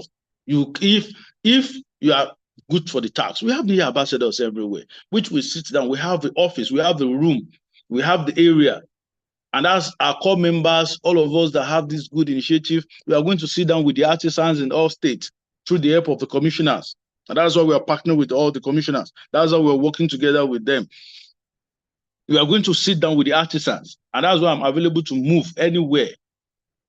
Sit down with the artisans through the help of the governor and the commissioner for youth, talk to the artisans, look at how to collaborate each other, and see how those people that does not even have the ability to go to school or don't have this thing. And don't forget, we just signed a student loan bill which also the president also signed a student loan bill, which also gives technical skills opportunity to go to technical school and pay later. So all these things are the opportunities we are trying to push out to the young people to think alike, to work alike, and to make things work for ourselves. So I don't see anybody, how any youth is not going to be participating. Only if the commitment is there. Only if the competence is running over. And only when we try as much as possible to put little character, because all of us, if nobody can have full character of whatever, but only if you can put 2 characters of it. So let the 3C works for you. Be determined, be courageous, even to be volunteer to change this country. There's a festival of youth that happens in Russia. The Nigerians that went to participate came back, and I was trying to talk to one of them in my office, and 2 of them says that what they saw in Russia is that majority of the Russians that are young people, volunteer things are being done over there. But here, nobody is trying to do that. I said it is. It's just a mindset. Our mindset needs to change to be volunteers, to think about this country is yours. Today, we said Lagos. I'll go back to Honorable Commissioner. Everything happens in Lagos. Everything happens in Lagos. It's because the Lagos people are determined to be at the forefront so that things will happen. If everybody is out of Lagos today, nothing that is going to be called Lagos. If Lagos is burned down today and nobody is in the Lagos, no building, nothing that will be called Lagos. So we must have a mindset that we are Nigerians. Nothing outside this. We are just super Nigerians. And whatever we think to ourselves is what happens to the country. So that's where we take it from. Thank you. Okay, so thank you very much, Honorable Minister, sir. Just one more thing. We have some of our students through our office in Lagos Central, the Nigerian Parliament, who got scholarships to study tech courses, coding and robotics last year. So we have Adeyemi Michael. He's just going to be spending 1 minute just to tell you his experience from what he has learned. These are part of the opportunities we are facilitating for young people between the ages of 13 and 29, sometimes 35 in Lagos Central Senatorial District. So is Michael here? Michael Adeyemi. Kindly unmute your mic. Okay. You can go ahead. Just introduce yourself, your school, and tell us what you've learned. Okay. My name is Michael Adeyemi. I attend Federal Science and Technical College in Yaba. Throughout the coding class that we've been doing, that I got scholarship to attend, has been very helpful for me. I've been able to get some skills in I've learned block-based programming such as Scratch, and today we even started text-based programming, that's Python and the likes. And it will help me because of the course I want to study in the university, mechatronics and robotics engineering, which in one way or the other, I would need the skills in programming. All right, thank you very much, Michael. So, Honorable Minister, we just wanted to let you know that these are some of the things that we are also replicating. So thank you very much for your time, sir. We would keep all the other questions behind the scenes. Thank you so much, sir. Now we have Honorable Rinsola Abiola on call. She's the Senior Special Assistant to the President on Citizenship and Leadership. The only lady that ran to be a national youth leader. And she's here with us, so I'm sure she would be making a presentation any moment from now. You have the floor, ma'am. Thank you, ma'am.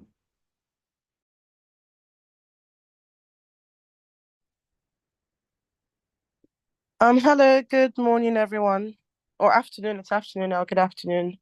And first, I would like to commend the team that organized this engagement, because it's very important that we share useful information with young people across the country. And as you rightly stated, my office is on citizenship and leadership. And to explain what it's about, I'm sure many of us are familiar with the MANOWA organization, And my office is committed to promoting civic education and leadership development among our youth. And there's an agency that my office supervises, the Citizenship and Leadership Training Center, which is the parent body of the Manual organization. And as part of what we're trying to do to fully ensure that we're able to make the needed investments in youth development across the country, my office is working to reform that agency to ensure that it's better positioned to deliver on its mandate of training young people and developing their leadership potentials. So that's one of the key duties or key responsibilities of my office. And where we are now regarding that is we're working closely with the House Committee on Youth Development to repeal and reenact the bill establishing that agency so that that agency has the needed legislative backing to be able to deliver fully on its mandate. And why is CLTC important? When we talk about building the youth and building the nation, it's important that we're able to make the needed investments in youth development through knowledge building, capacity building, through youth leadership development. And one of the key reasons why we have such a high level of youth restiveness and youth apathy towards governance and politics and democracy is because a lot of our young people don't really understand their civic responsibilities. And a stronger CLTC will deliver on young people who are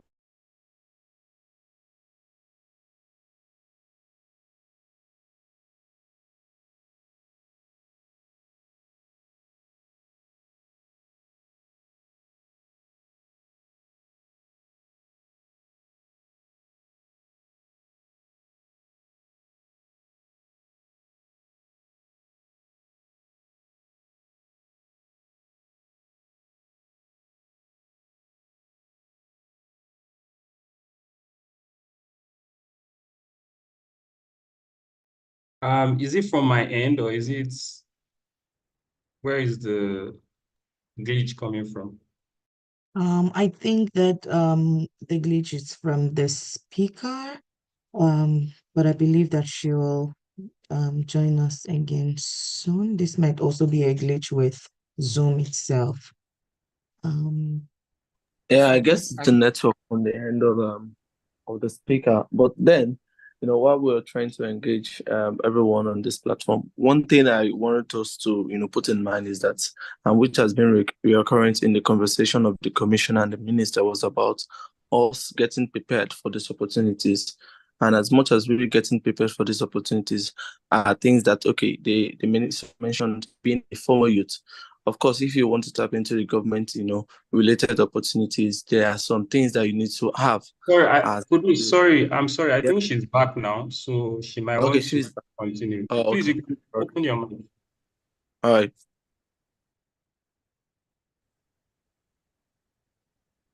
Honorable Risola, you have the floor, man. Your mic is mute. I also like to recognize some of my colleagues that are on this call. Honorable Salisu Mubarak, representing Ogun Central Senatorial District. Thank you for joining us. And any other person that I have not recognized at this time. Is Honorable Buhari still here with us, please? So, Honorable Sarah, you have the floor. You can kindly unmute your mic and join.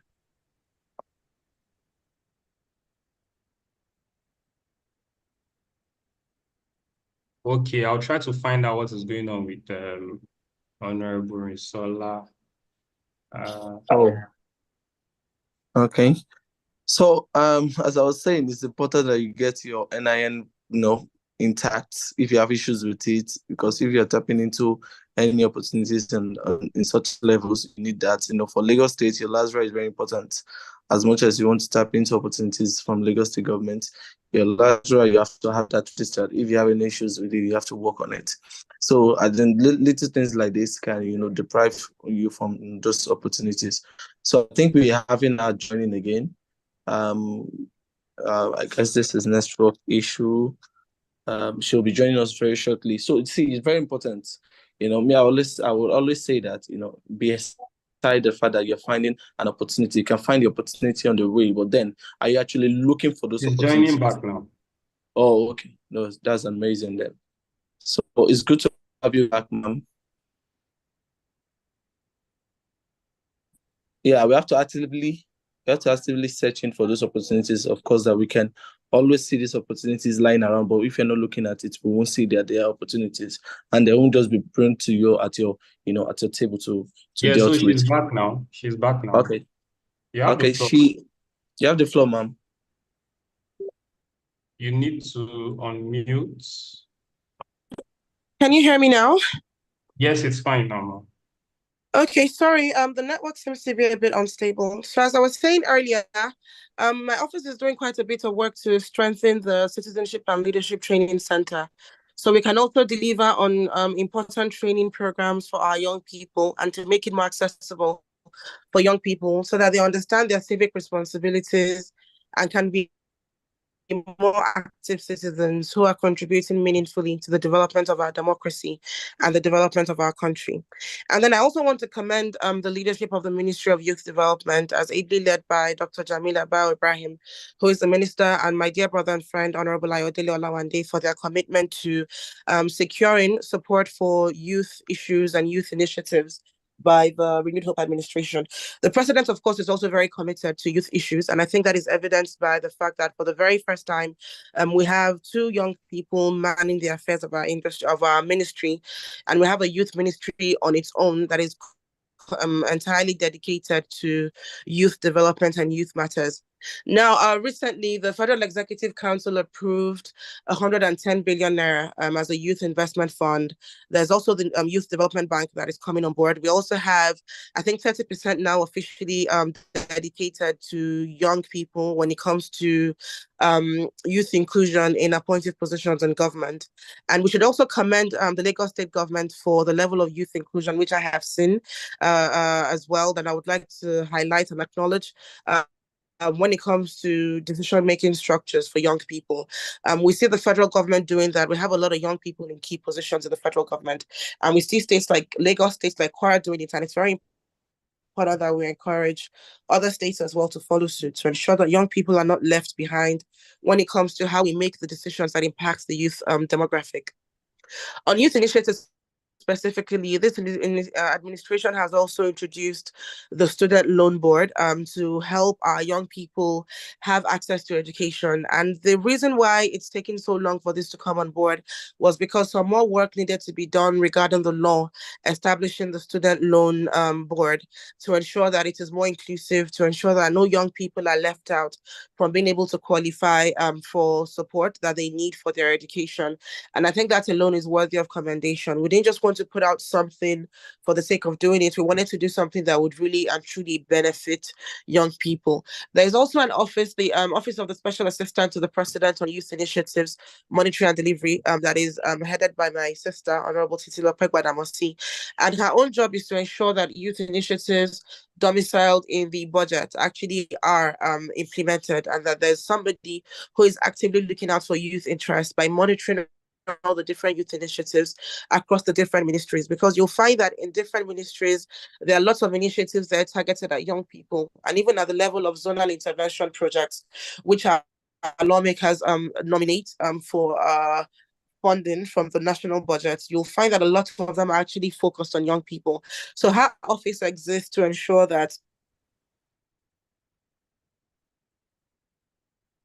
those initiatives are model for young people. So there's quite a lot of work that is being put into ensuring that youth initiatives are actually implemented and that young people across the country are able to benefit from initiatives in this country, especially those that are backed by the instrumentality of the budget. Now, within my office, as I mentioned earlier, there are a number of initiatives that we have that are focused on young people. The most important being that we are working firstly is better able to deliver on its mandate of building a very aware and informed and civically responsible youth population. So that's that from that end. And then secondly, we have a number of initiatives that we have started and others that we're in the process of seeking implementation partners for.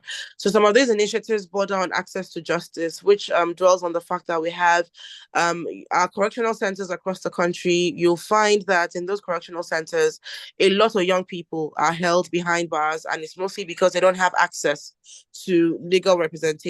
So you'll find that in our correctional centers, a high percentage of those who are being held have actually not been sentenced for any wrongdoing. Their cases are still being examined by the courts of law, and many of them do not have access to adequate legal representation. So my office is currently working with nonprofits in that sector to draw attention to that particular issue and to help our young people with access to justice. And then we also realize that if we're going to be helping young people secure legal representation to help them surmount their legal challenges, it's also important that we look at the issues that are resulting in such a high number of young people being held in correctional centers to start with. And that calls for an in-depth review of our the Administration of Justice Act. So there's a lot of work that needs to be done with engaging stakeholders from within government and within the legal system to see how we can actually review that process and review the laws to ensure that we don't have so many people going into a system while we're also still currently trying to get so many people out of it. We don't want a situation where we start an effort to get people out, but as we're getting them out, so many others are taking their place. So there's a need to actually review the reasons why that is happening in the first place. And then also one other issue that we've identified as a major challenge for young people is substance abuse. And we're also working with key stakeholders across that sector to see what we can do to help our young people who are trapped within the web of drug abuse to overcome their challenges.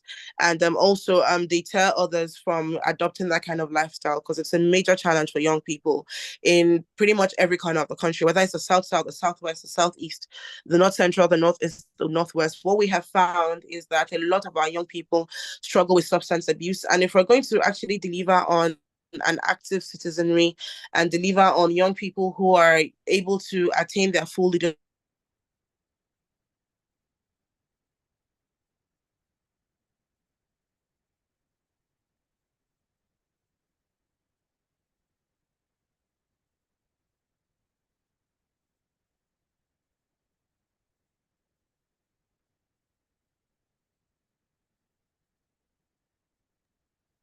I think there's another disruption at that end. Let's just wait for her to get back.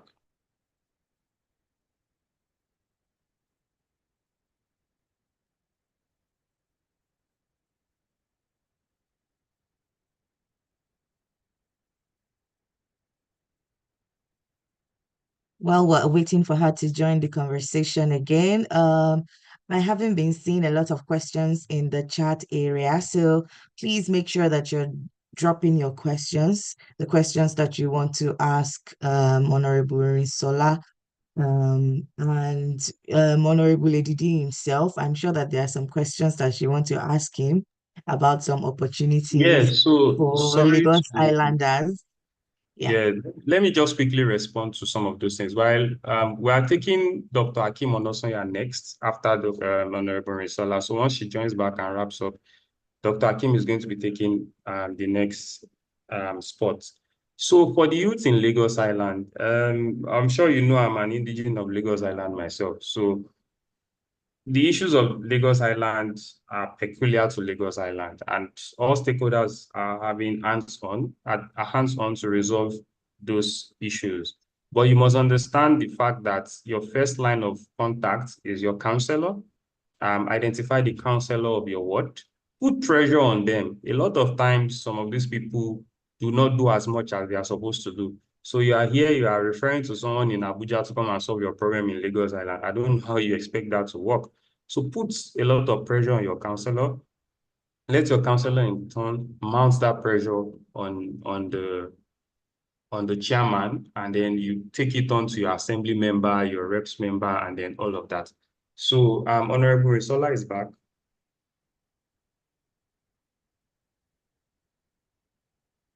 Yes, Honorable Rinsola is back. Ridwan, please, can you just give her the access so she can continue her presentation?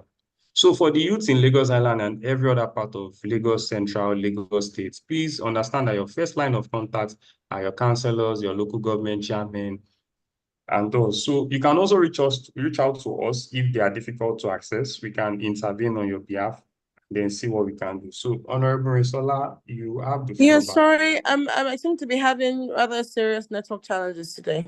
So as I was saying, I'm not quite sure where I stopped, but I think I would like to appeal to our young people to pay attention to communication from government. Usually on our end as an administration, we do our best to ensure that if there are any updates, we communicate these updates. But lots of young people are not very interested in news updates that have to do with politics or governance, so they miss out on opportunities. A few other places that I think young people should pay attention to. I know many of us are entrepreneurs. We're very interested in business. We're very interested in tech.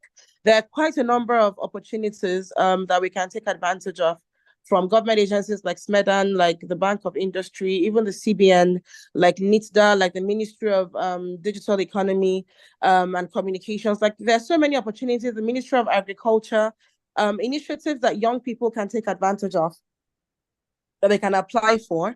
For SMEDAN, I know there are like funds, BOI, there are funds that businesses can take advantage of. So it's very important that we try to find out what opportunities are available. And when we get the needed details, we should also share with other young people around us. I know, for instance, there's this fund by the Ministry of Trade and Industry, 50,000 naira each to small businesses in the 774 local governments to help, businesses ameliorate the challenges they're facing as a result of the subsidy removal, like so many other initiatives like that government has put out. But sometimes there isn't enough information, and it's not because we're not putting out the information, it's because the young people are not really listening and they're not really following up on these initiatives. So please, as much as possible, also follow key people. I know we're all on social media. If you're on Twitter, for instance, you should be following the ministers for youth, the minister of state, the SAP youth initiatives, the SAP student engagement, especially if you're in school. You can follow me as well. You can follow organizations like NITDA, follow the DG Kashifu Inua, follow the DG SMEDAN, follow SMEDAN. If you're on social media, beyond just seeing what Instablog is posting, for instance, or what Yabe Left Online is saying about celebrities or about funny things that happen, you should also try to make sure you're following key people who are in government, in positions that they would have information that can actually be useful for you as a citizen and as a young person. So it's absolutely fine to have interest outside of politics. We all have interest. I'm very interested in movies, for instance, or in fashion, but like also balance this thing so that you're not just learning about entertainment, for instance, and then you're not learning about the things that could actually be useful for you and that can benefit you as a citizen and, maybe as a Lagosian. In Lagos, for instance, I know your commissioner is also a young man. Follow him, follow his ministry, follow other agencies like the Lagos Empowerment, I think the Employment Trust Fund, the Lateef Jakonde Leadership Academy, like follow key people like that in government, follow the governor, follow the Lagos state government, follow these agencies, follow these ministries, follow these people that that they could have information that could be useful for you, because that's how you get to learn a lot of these things. And listen to the news. If you're going out in the morning, it's good to, if music is what, floats your boat, if it's what you fancy, don't forget to also tune into stations where they discuss relevant issues like developments from the state government, what opportunities are there that you can take advantage of. So these are the things that I would like to encourage us to do as young people, because the difference between those who are able to take advantage of these opportunities and those who are not is that one group has information and can act on it and the other does not. So just try to, put all these things on your radar to see what these things are, what's happening. Mondays or Wednesdays, there's usually the Federal Executive Council meeting. After each FEC meeting, there are usually updates.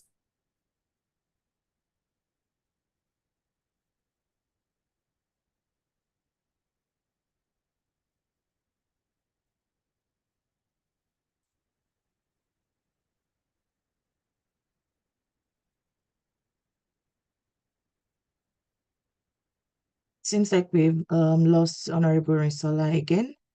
And she's still on. Let's hope that the internet is restored.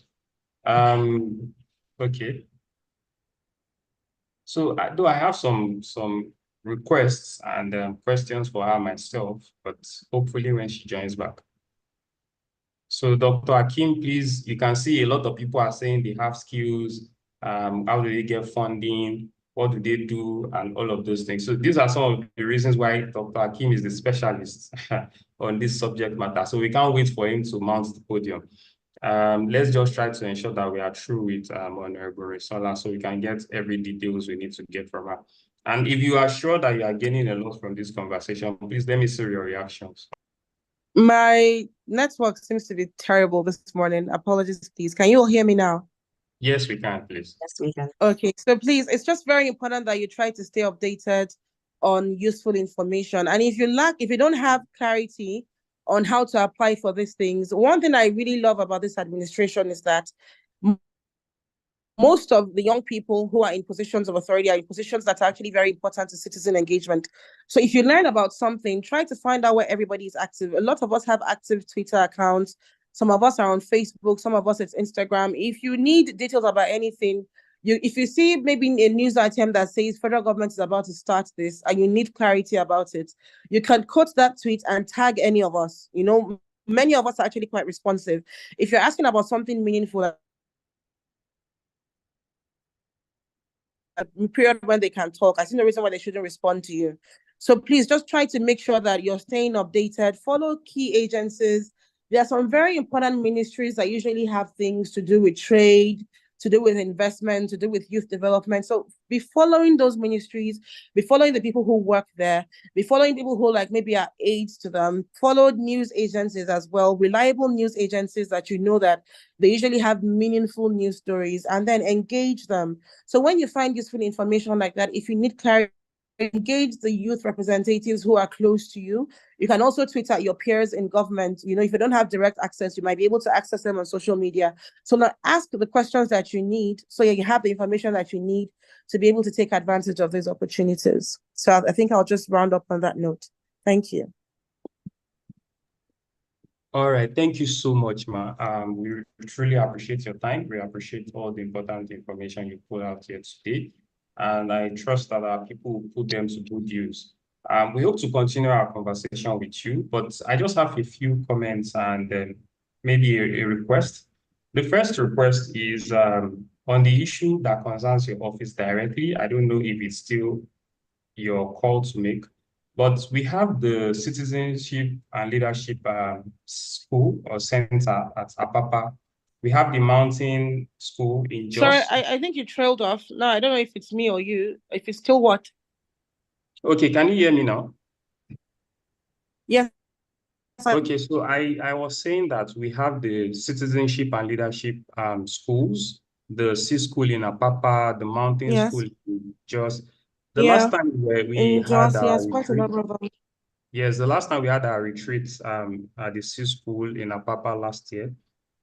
The place is really The last time you had your retreat? Yes, we were there last December, and the whole place is really dilapidated.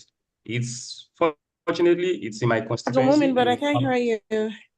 Can you hear me now? The last time you had your retreat? Yes, we had a retreat there last December. And the facility is really dilapidated, and we hope that through your office you can get some interventions in that place, because we are looking at sponsoring some of our youth in Lagos Central and other parts of Lagos to also have leadership. So I can't hear you. I'm assuming it's not my network this time because I'm still connected. But the point you raised about the facilities is actually a very it's a very important. There's an agency and then there's my office, which is supervising that agency. So part of what my office is doing is also trying to see how we can get the needed support to strengthen the agency, first from the position of the law, so that the agency is better able to right now it's largely mandatory. You don't have to have a CLTC training, but we're trying to fix the law in a way that it makes it mandatory for certain groups of people to have to go through training by the CLTC. Now, regarding the facilities of the CLTC, what my office can do is try to secure support, maybe perhaps through the private sector or through the non-profit organizations or in the international community. And we're doing quite a lot of engagement already on trying to get some initiatives by the office, on board, and to also draw more attention to CLTC. So that's the function of the engagements that we have. And then what we can also do again is through budgetary allocation. And I've gone through the CLTC budget. There are a number of items in there already about fixing, renovating some of the schools. But then we all know that a major challenge with government is the issue of unlimited wants and very limited resources. So in as much as we're trying to fix all these things, we also have to be mindful of the fact that usually when budgets are being drafted, every agency gets an envelope. And your envelope is what will determine how much you have to be able to allocate to, even including your salaries for your staff. So if what they don't have left over within that envelope is enough to cover all the work that needs to be done, some of these things are going to have to wait until when they're able to cover them. So there's the issue of funding as well, which is a major factor mitigating how much the center is able to do. But my office is working to see how much support we can mobilize for the agency. I can't make any promises regarding that, but do know that I'm working on it. And whatever it is that we're able to, well, whatever it is that we're successful with at the end of the day will be communicated to the public. Recently, one result of those engagements that we had was in the previous month when we had the Young Women's Leadership Conference. And last month, March, was Women's Month. We also had the International Women's Day. So what my office did was to reach out to partners to talk about the need to also examine young women's leadership, because my office is a leadership development office. So we had the Young Women's Leadership Conference, and based on the outcome of that, we now have a number of engagements coming up as well that are aimed at supporting young women's leadership. And then other projects that are targeted at leadership development, youth leadership development generally, both for our young men, for our young women, and for our young people with disabilities. And the reason why it's so focused on young people is that it's a youth office, and the office itself is domiciled in the Ministry of Youth Development. So we're really just here to complement the efforts of our leaders. That's the ministers for youth development, and of course the effort of our father and leader, President Bola Ahmed Tinubu, when it comes to youth leadership development and youth development generally. Okay, thank you so much for that. So I don't know if Rebecca has any questions very quickly, so we can move on to the next speaker. Yes, I do have some questions, especially from members of audience. Thank you very much, my dear sister, Honorable Risola.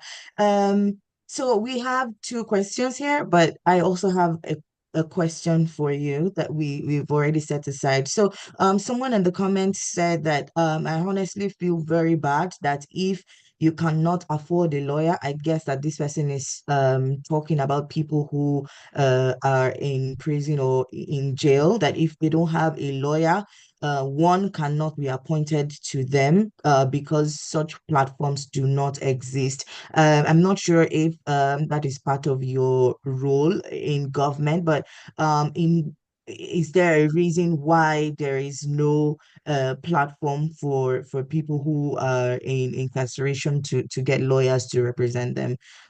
Please, if you can answer this question so before I then I will proceed to the address that. next one. There's a public defender's office. There's actually a public Okay. defender's office, and there's that they provide legal aid clinics across the country. The challenge, however, is that a lot of the time they are overwhelmed. So it's not due to a lack of these agencies existing, but it's that a lot of the time they are overwhelmed. And then there are a lot of non-profit organizations in that space working to help young people generally who need legal support, in addition to the efforts of these public defenders. Now, all the different non-profits working in that space, it's like when you have so many different youth groups working at one particular issue, but then you realize that perhaps bringing people together might actually help to be able to, gain traction. What are you doing? What are you doing? What are you doing? What are the challenges? What have you observed? How can this office help? And how can we make it easier to ensure that our young people trapped behind bars have enhanced access to legal representation? So it's from that perspective that my office is engaging. It's not because there is no public defender's office. It's more or less to complement what is already being done and the efforts of other young people trying to help those who are behind bars with access to justice. So it's just to further enable what is already being done, to give some structure to certain parts of the advocacy, and to then engage as somebody within government to more or less amplify what our colleagues outside of government are already doing. Because we have a lot of young people or youth-led organizations working in this space as well. There's PPDC that I'm already speaking to. There's Yoruba Rotimi Akeredolu Foundation as well that my office is also engaging. So when we're done, I think there will be further communication that actually clearly outlines what the office is doing and how we intend to engage. But there are going to be quite a number of multi-level stakeholder engagements to both see, to more or less add our voices to the calls for the reform of the administration of criminal justice, and then also see what we can do to support our young people who already have that challenge. Thank you very much. I'll go to the next question because we don't want to keep you waiting. So someone has said that, please, after learning a skill, how do you expect one afflicted with financial constraints to be empowered without the necessary equipment needed to showcase their skill? Subsequently, someone else has said that that most of the time that they are interested in opportunities, but most times they get denied because they don't know anyone in the government, and that this is a personal experience for them. Could you please speak on these issues? Thank you. So on the one about knowing people, I'm going to say something, right? I feel like sometimes a lot of our people, sometimes, even before they have tried, they just conclude that if you don't know somebody, you can't get this. And this happens a lot every year or every time. NNPC, for instance, I remember, because that happens all the time. Whenever they post about vacancies, you'll see people on social media saying, oh, you have to be somebody's child or somebody's spouse to be able to get this kind of job. And then people always come up and say, I applied for this without knowing anybody and I got it. So please, if you've been doing that, just keep doing it. It's not always a function of who you know, or you have to know somebody before you can get things. That's really not the case at all. And I really hope that we don't let that mindset deter us from actually aiming for these opportunities. Is the human factor a thing? Yes, it is. But like, don't just conclude that every single opportunity that you see is rigged against you. My office, I don't like to make too many promises, but very soon, by God's grace, there's going to be something for my office as well that we'll be expecting people to apply for. And I want to assure you that we're going to do everything within our power to ensure that it is, when we say it's open, it's actually truly open to everyone. And I would encourage you to do the same for government opportunities. And then about funding for when you're done learning the skill and funding, yes, funding is a very key challenge. But first, I would advise, a lot of people usually raise the initial capital that they need for businesses from within friends and family. So let's also do what we can to see how we can engage within those structures that already exist. When I was going to start my first business, I opened up a firm then for media consulting. I remember I took a loan from my elder sister, and it did take me a while to pay back, but I paid back eventually. But let's try to see what we can do to explore those opportunities within, say, immediate family or close friends, and see what we can do, and actually what we can put up, what we can put together. And it's not just a question of privilege, but it's like a lot of people from diverse backgrounds, usually when they're starting out, they're able to raise, even no matter how little it is, from within family and friends. And then for government opportunities specifically, that's why I said follow agencies like the Bank of Industry, follow SMEDAN, follow NITDA, follow the Ministry of Industry and Trade and Investments, follow the Ministry of Finance, follow the Ministry of Youth. Usually when there are opportunities of this nature, follow the Ministry of Agriculture. They announce, and then they tell you how to apply for it. Even if it's a scholarship that you're aiming for as a young person, they are like funds that people are able to take advantage of from the Ministry of Education, whether it's TET Fund, so many different opportunities like that. PTDF, I think they still exist as well. So like there are so many opportunities that young people can take advantage of. So please, don't just conclude that you're not going to be able to access these things. Do your research. We have Google these days. I'm sure if two celebrities are fighting, you go online, you see a celebrity's name is trending, we know how to quickly enter Google and search for that person's name and see the latest news items about them.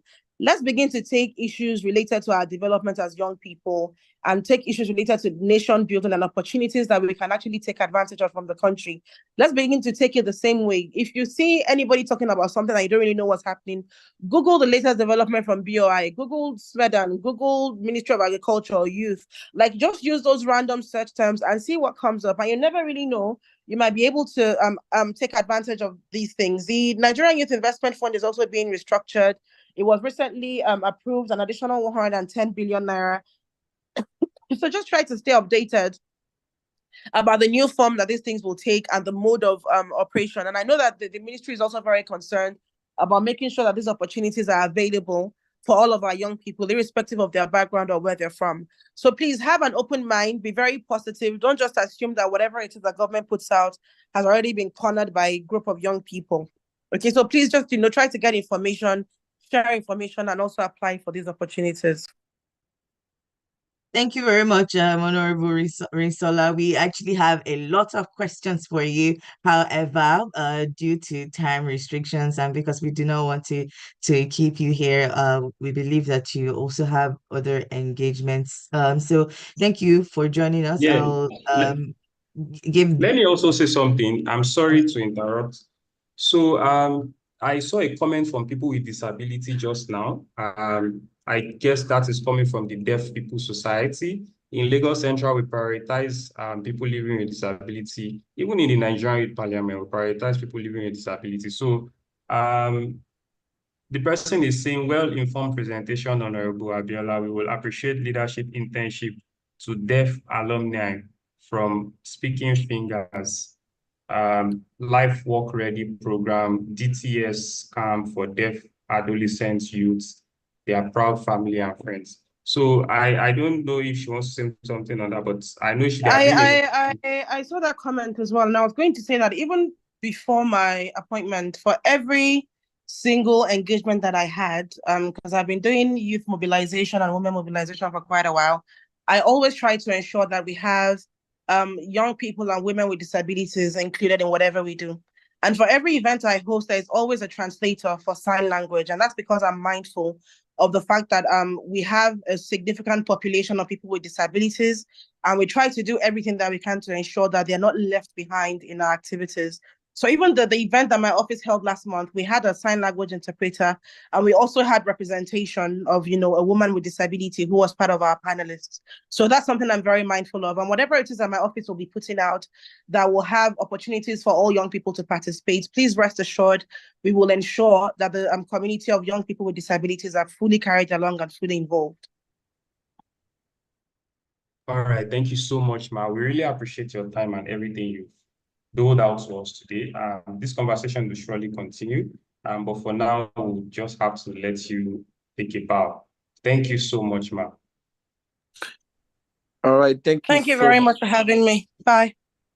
Thank you, Honorable Risola, for sharing those very important insights with us. So we have up next, because we are running out of time at this time and moment, Dr. Akeem Onosoya, our very own head of startup at the Lagos State Employment Trust Fund. Dr. Akeem Onosoya is the head of startup at Lagos State Employment Trust Fund. His responsibility includes creation, execution, and evaluation of intervention, supporting startup and innovative-driven enterprises in Lagos. He has also led efforts to close the gap between the technical talent gap in Lagos in partnership with Training Tech Enthusiasm. Dr. Akeem brings over 6 years of experience in various sectors, including health management, insurance tech, SMEs development, public policy, and administration. So we welcome you, Dr. Akeem, to have these very important conversations with us. Welcome, Dr. Akeem. Thank you very much. Please confirm that you can hear me clearly. Yes, we can hear you clearly, sir. Okay. Thank you very much, kudos for the warm introduction, and kudos to Abdulmumin for doing this. Like you said, I'm almost a committee member for this forum because I always get the dates in advance, and I'm also sometimes part of the planning. So I'm glad to be part of this once again. And I must commend the fact that this is an avenue for young people to be able to be kept abreast of opportunities that are out there by the government. And also to say thank you to other speakers who have gone before me. The beauty of speaking after 3 people is I can say they've said it all, and I'll just add a few things and I'll just take it back. But before I start, let me respond to Rebecca that said Sussex. Yes, Sussex is #1 in development studies, but University of Oxford is number one in the world, and Sir, is that but that is a problem? Why is there a but? No, there is a but because University of Oxford is number one in the world. Harvard is number two, and some of us have the luxury of having both on our resume. So we can take this offline. We can take this offline. We can take this offline. So yes, my name is Hakim Manasaya, and I lead the startups team at LSCTF. I think I will first start with addressing the elephant in the room, which is the assumption that a lot of government interventions are only given to people that know people. I would say I can't say it is completely wrong because everybody we've had experiences to back that assertion. We know somebody who has come up with an intervention, and it is because someone said, go and meet this person, someone give him a complimentary card, someone give him a letter. But what we also do not know is that there are countless in thousands of people who just apply from the comfort of their homes, assuming that they have what it takes, and they eventually get it. But the interesting thing about life is those people who get it, they never come out to say how they got it. So we assume that everybody who got an opportunity is because they get what you call is because someone told them to admit somebody or to give somebody a grant. Also, from the angle of the agencies, I'm sure no minister or no commissioner wants to spend 4 years, and when he's reading his or achievements, he says, "Oh, you only supported 100, you only supported 50, you only supported 20." You want to say you supported thousands.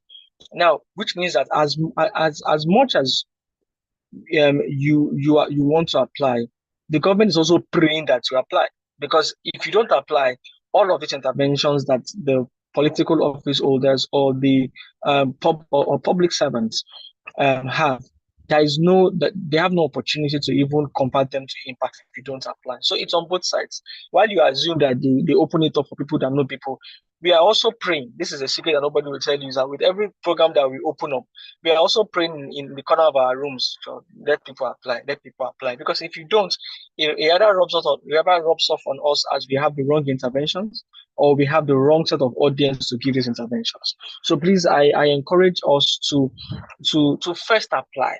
But applying also means that you meet the criteria, because except if the criteria is you must be a human being, which is the only criteria that has, the only program in the world that has you must be a human being is the grace of God. And even that self, there's always a clause that says you must believe in God and you must be faithful. So there is nothing that comes without the criteria. So for every government intervention, there is always a criteria. For those that are based in Lagos, we will always ask for your LASRA ID.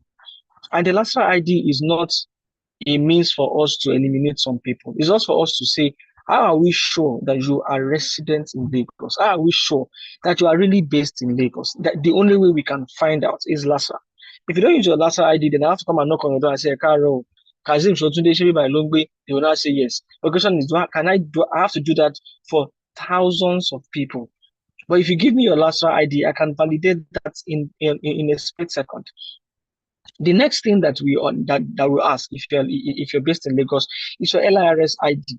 Now, LIRS ID is different from evidence of tax payments. Let me just clarify. Now, for some of our programs, what we ask is your LIRS ID.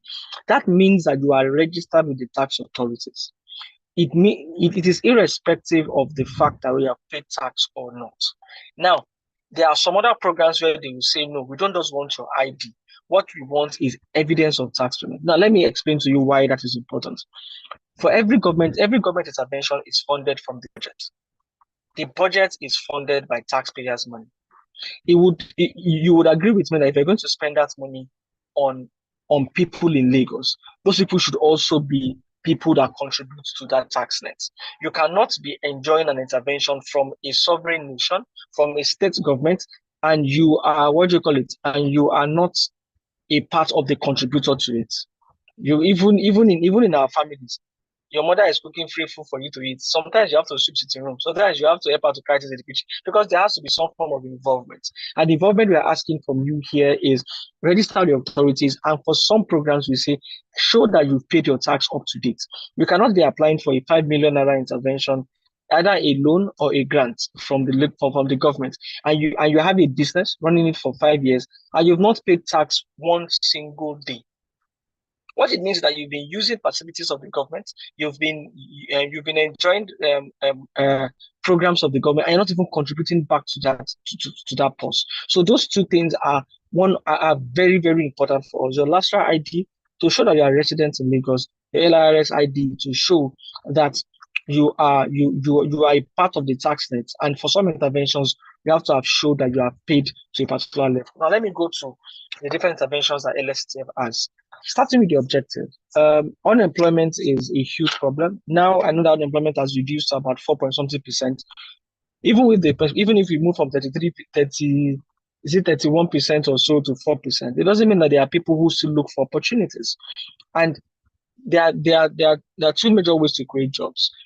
You either support small businesses that have the potential to create jobs, or you upskill people to get available jobs. I always say that Lagos imports unemployment, and one of the things that contribute to Lagos importing unemployment is Nollywood, African Magic.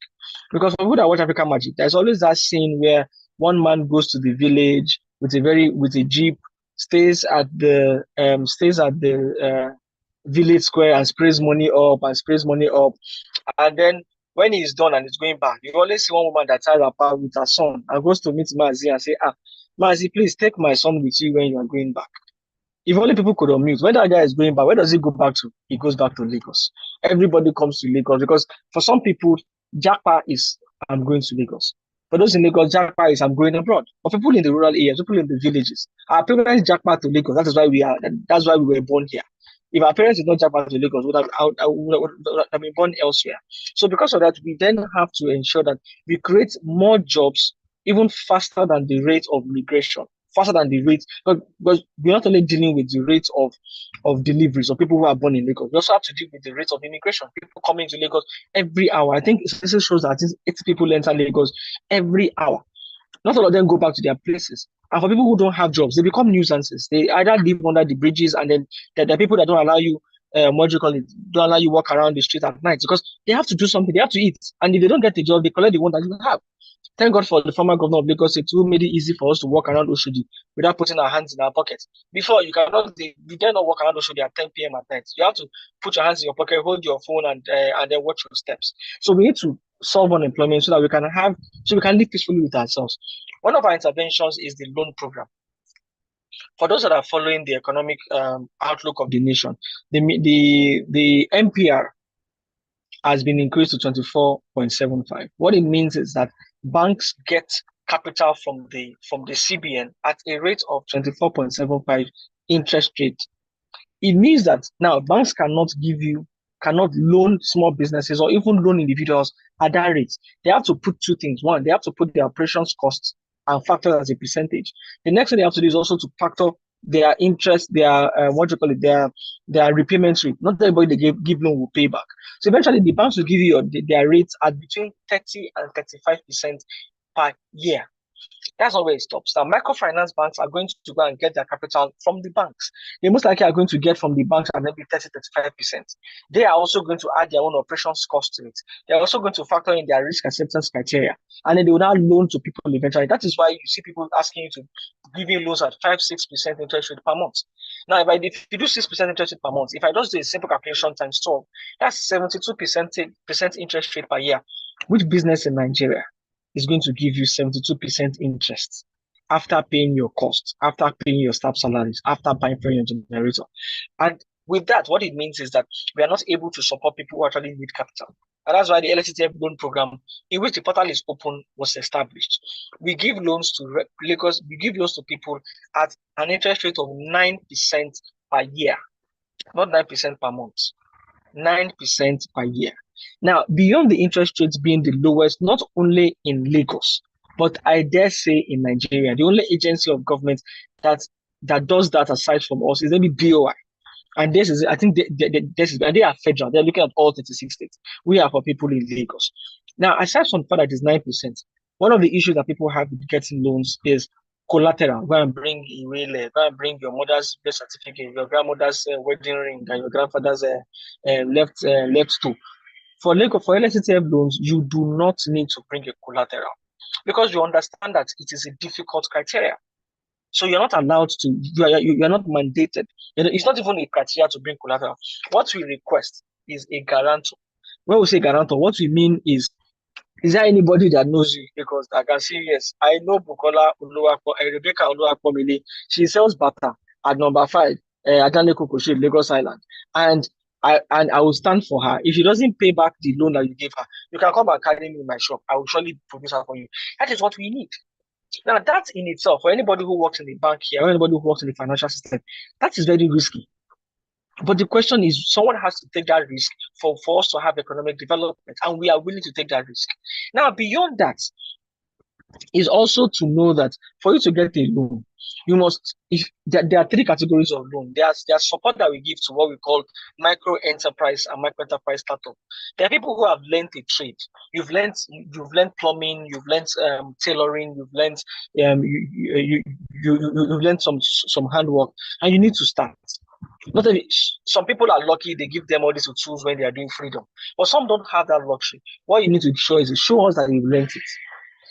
Show us that you've learned it is not in our family. We are good to go. Family, where we are the best fashion designers in the whole of Lagos. It's in the blood. We know it's in the blood. But show us that you learned it somewhere. So show us a certificate that shows that you went to learn it at a center. When we get that, we are sure that you have the skill. And with that, we can give you a loan to start. And then you can start paying back little by little. Also, now those ones we don't need to ask for your financial records, because we know that you're just about to start. Now, for micro enterprises and for SME loans, those ones are for existing businesses, and those ones are for sums from around 500,000 to 5 million naira.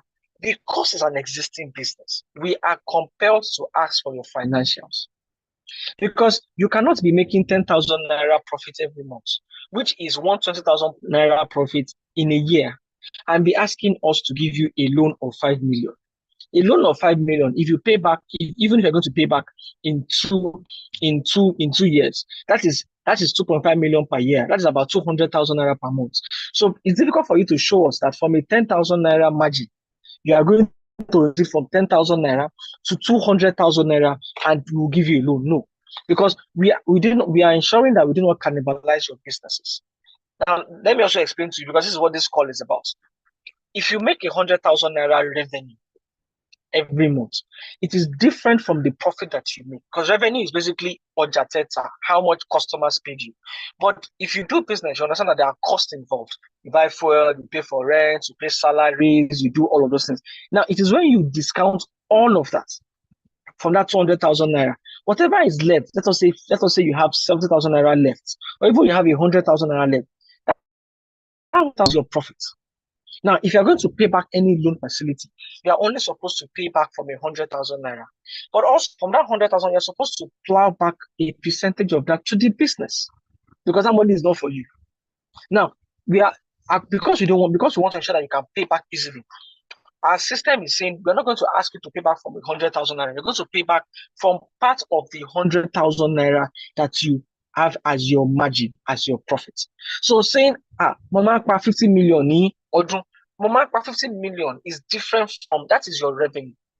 We won't give you a loan based on your revenue. You will show us your book. You will calculate how much your margin is from your margin. So if you get 50 million revenue every year and your profit is just 12 million, it means that you can do what do you call it? You're only eligible for loans within that period of time. So those are the processes that we go through before we then say, please take a loan. And when we then say you've been offered a loan, there are now conditions that are also put there. Now, please note that all of these processes, if for people who have collected loan at Lapo, people who have collected loan at all of these loan sharks, our processes are quite easy. Now, some people say, if I go to Lapo and I apply for a loan, in 24 hours, I will get my money and I can go and do it. Yes, I agree with you, 24 hours, you will get your money. But you would have, now, what does that mean? You are going to pay almost 6% interest rate per month, which is 70% interest rate per year. Because in that 24 hours or 48 hours, they have not done a lot of due diligence. So because they've not done due diligence, they are going to put that risk, which is inherent in that transaction, into the interest rate. So yes, 24 hours you get your money, but they loaded the interest rate. Eventually, by the time you now start paying back, you know that you've collected 10,000 naira loan, but you're going to pay back almost 20,000 naira, which is double. But we don't do that. So that's why we have to layer in with all our processes. If you have your LASHA ID, your LRS ID, an existing business, you have your transactions, which is why a lot of people miss it. Mama Kpawo, we will not take your verbal statement and say you're making money. You must show us your books. You must show us a document that shows that 10 naira entered today, 20 naira entered tomorrow. Now, for people that use, and that's why we encourage people to use, if you use POS, you can show us your POS, what do you call it, alerts, which shows that at least people are paying money. But for some of you that collect cash, it's difficult for you to show us. Because if you make 50,000 naira monthly, and cash is 30,000 naira out of 50,000 naira, and your account statement only shows us, 20,000 naira. We are not going to assume that you make, we're not going to assume that you make 50K. What is in your transactions, what is in your books is what we assume that you make. So come to say, it's a lie, if people don't want to just give us money, I make more money per month. We don't listen to that. Because you cannot validate it. That's why we also encourage young people here to ensure that you abstain from collecting cash. And when you are collecting cash, you also want to collect into an account. Please separate your personal account from your business account, because you don't want to show us your financial statement. And what we are seeing there is money for data, money for your girlfriend's birthday, money for grandma's 40th anniversary contribution, money for cleaning gutter in my estate. We don't look at that. So yes, if that is majority of what is in your financial statement, we will not look at that. So those are the processes that you need to help us. It is those that have these things that make it that will get the loan facility. So I'm particularly begging you to have all of this so that you can have access to these things. This loan facility for people of Lagos. Aside from the loan, we also do trainings. Now trainings, we train people. Now, you agree with me, just allowed to digress a bit, that the best people that do POP in Lagos are not Lagos residents. They're not even Lagosians.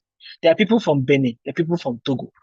So the question is, why are we talking about unemployment in Lagos when we are importing people from other countries to come and do our work? Which is why we are training people in blue-collar skills, from masonry to fashion to catering, so that people can plug in those holes and can make money. And we do that under our employability support program, which applications are always open every now and then. And when you are done, what we do is, because you understand, someone asks a question, so you would have finished training, what happens afterwards? For people who demonstrated excellence during their training, people who came out tops during their training, we support them with tools.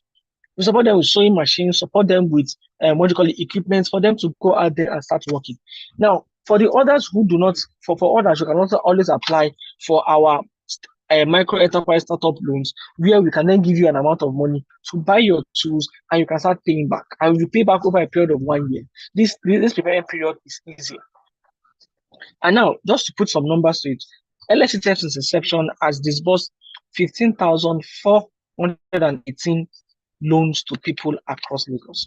Not 15,000 worth of loans. We've disbursed loans to 15,000 people in Lagos have gotten our loan facility. Now, it is not an issue of man, no man. These people applied. There is a portal, because when you apply for our loans, we don't see your face, we don't see your picture. What we see is your loan ID.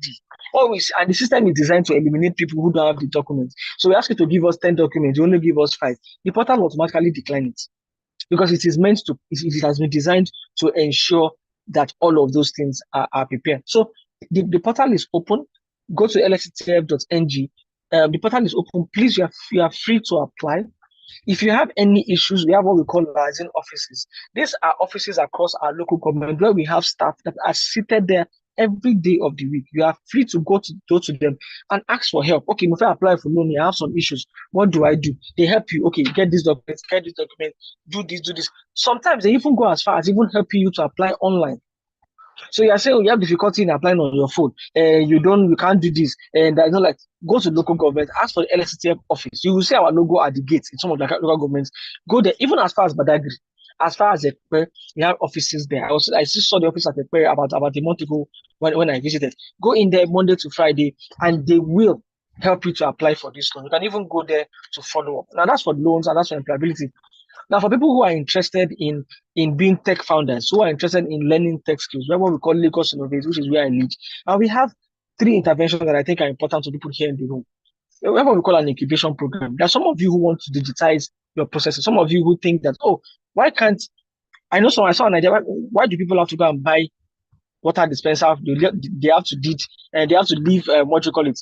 They have to what you call it. They have to leave their houses and go and buy water dispenser bottles, carry it on their neck and carry it up. Why not just have an app where you just click, I want to dispenser bottles. Someone from your street someone will see it, and then someone comes and knock on the door and say, "This is water dispenser bottles." Yeah, someone thought of that, and then with that kind of idea, you can apply to our incubation program. We bring you in, we support you with mentors who can hold your hand, who can help you in your journey. We also take you through classes. How do you even run a startup? What is even a startup? Because a startup is different from an SME.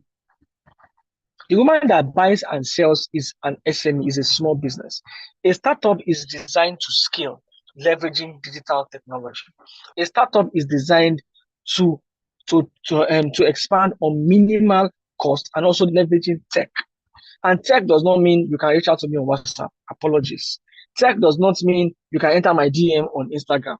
Tech means you either have a website, you either have a portal, or you are building an avenue where people can reach you irrespective of their locations. So we do that. So there's an incubation program for that. And we've incubated almost 200 startups in Lagos since inception. The next thing we do is workspace vouchers. Now, for people, so I'll answer questions afterwards. I can see comments in the box. The thing about being government workers, I don't drag Dr. you. Akim, Dr. Akim. Yes. Yes. So sorry. So I think you are having a lot of questions, even people on our other social media, and it appears we are going to take very long of your time, though we are ending very quickly. So I don't know No if problem. you just kindly let us take Honorable Titi. She says she has 10 minutes to make a presentation in London. We'll come back Okay, to that's fine. all right. So That's fine. Honorable Titilope Gbadamosi is the Special Assistant to the President on Youth Initiatives. So she has the keys to most of the initiatives that the government is running. And she will be speaking to us now. You have the floor, ma. Thank you. Good afternoon, everyone. I hope you can hear me. Yes, we can. All right. Good afternoon, wonderful ladies and gentlemen, highly esteemed Nigerian youth. I'm very happy to connect with you on this platform, and I must laud this event that is currently going on. I'm sorry for joining you late. I've been trying to shuttle between two events, and it's not been easy, but I'm happy to be here nonetheless. So first of all, I want to thank the organizer of this conference. It's a wonderful initiative. It is important that wherever we find ourselves as young people, we continue to seek more ways of getting information and initiatives that government has for young Nigerians. And I believe that is what I'll be speaking about today. So I'd like to introduce myself again. My name is Titilope Gbadamosi. I'm the Special Assistant to the President on Youth Initiatives. Okay, someone said they can't hear the speaker loudly. Can you hear me? Do I need to increase my pitch? We are good. We are good. Go ahead. We are good. Okay, maybe his device is not working properly. Okay, so yes, I'm Titi Gbadamosi, the Special Assistant to the President on Youth Initiatives. And my job is simple. My job is to keep you abreast of the information, implementation plans, and what the government has for young people in Nigeria. I've been asked to speak about how young people, how Nigerian youth can get these initiatives, can become a part of these initiatives, can get the dividends of democracy. And I'll start by saying that we have to apply ourselves to the right process of information seeking.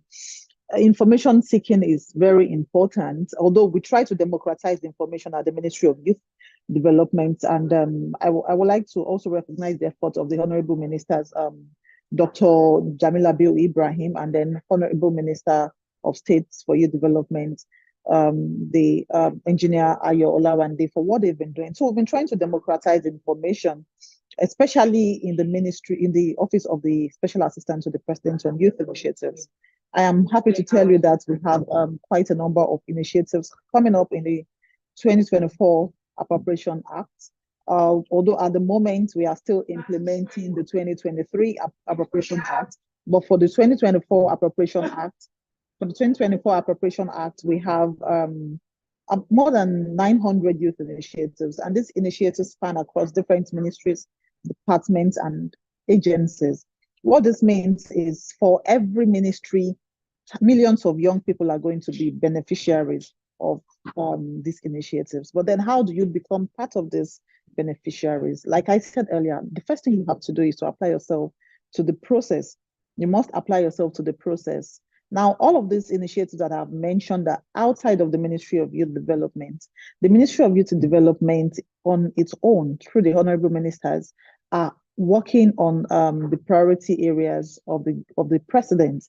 And if any of us followed the office of the Special Advisor to the President on Policy Coordination and Direction, you would have noticed that last week, an application device was launched, an app was launched where young people and all Nigerians can follow the deliverables of the government. But then if you click under the Ministry of Youth Development, what are the deliverables or what are the KPIs that the Ministry of Youth Development is being held by?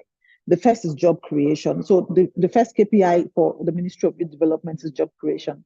And it is important to note that the Ministry of Youth Development is a coordinating ministry.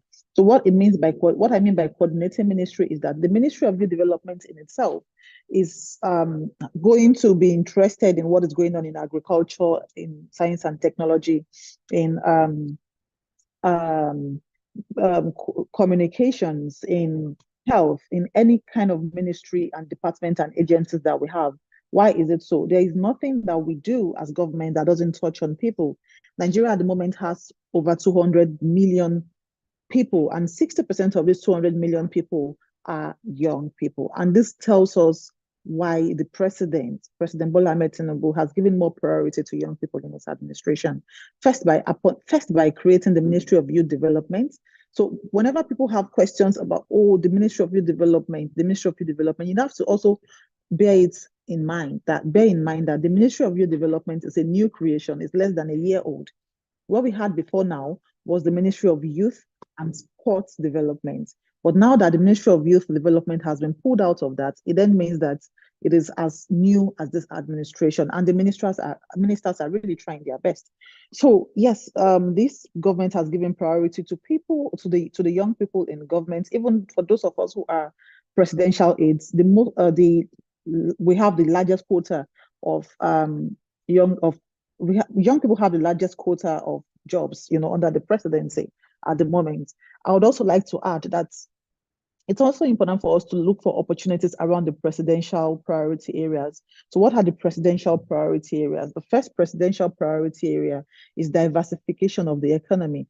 I'm sure many of us would have seen that we have been having a running battle against the dollar. So we have the Naira going, head to head, and then we are trying to reclaim the position of our position as the giant of Africa. And I know that would happen. Yeah, so the first priority area is to reform the economy to deliver sustained inclusive growth. Sustained inclusive growth is it's inclined towards youth development. If you are going to have an inclusive growth, then young people have to be at the heart of enterprise and entrepreneurship and business and finance in the country. Then the second one is the strengthening of national security for peace and prosperity. Of course, that is still tied to sustained, improved and inclusive growth. Then boosting agriculture to affect food security. One of the challenges that the subsidy removal and the increase in dollar rate has given us so far is food insecurity. So we have food prices skyrocketing and the people cannot afford.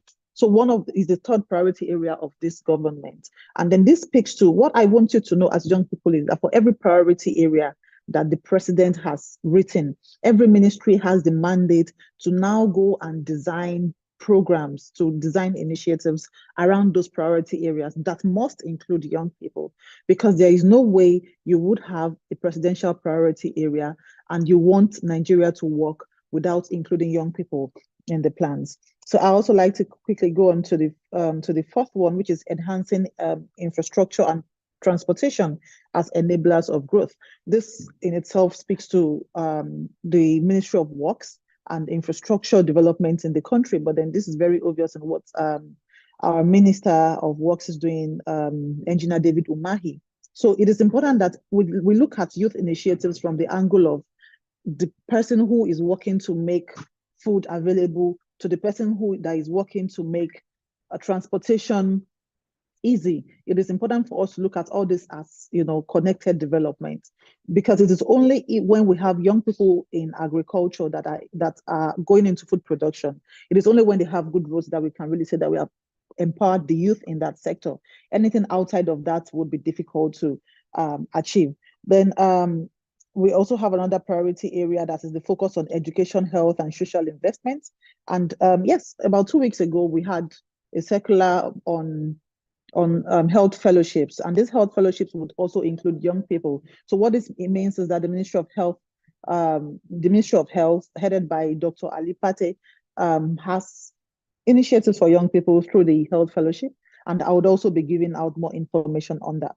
I'm sure that you can Google for the rest of the priority areas. I think there are about just 2 more left, of course, including improved governance. But what is important for us to know, what are the deliverables that even this administration has done for young people? One of the strongest deliverables so far is the student loan that we have just celebrated, and we are still talking about. How can you key into this? I was on radio 2 days ago, and somebody said that they don't think people who don't know anybody would be able to get this student loan. But then I asked them, if you have money, if I am from a rich family, why do I need a student loan? So it is clear that the student loan is for people who cannot afford, education. If their parents have issues with paying for school fees, then they can apply for student loan. So there is no situation like children of the rich now getting student loan, because it doesn't even make sense. So we must apply ourselves to the process, and we must also stay in touch. My office keeps an open door policy. Our office is room 208, the Federal Ministry, phase 3. Federal Secretariat phase 3. That is where our office is, and you can always come in to ask questions. So speaking to the youth initiatives that we have, how can you be a part of it? Once we have the dashboard running, we are proposing a dashboard that is going to aggregate all of these youth initiatives. Like I said, we have over 900 youth initiatives coming outside of the Ministry of Youth Development that will be tracking for the growth of young people. And we also implore you to be a part of this process. You can always reach out through email addresses. You can reach out through newsletters and things like that. So you just need to follow what information is going on. I'm sorry if you are getting background noise. I'm in a university and people are moving around. So you just need to apply yourself to the process. There are a lot of initiatives coming on, but the only way you can be a beneficiary of this initiative is to be part of it and then align with these initiatives. One of the ministries that will have the most initiatives for young people is in agriculture, followed by agriculture, yes. Then we also have in trade and investment. So what this then means is that if you remember when I read out the priority areas, food security is part of it.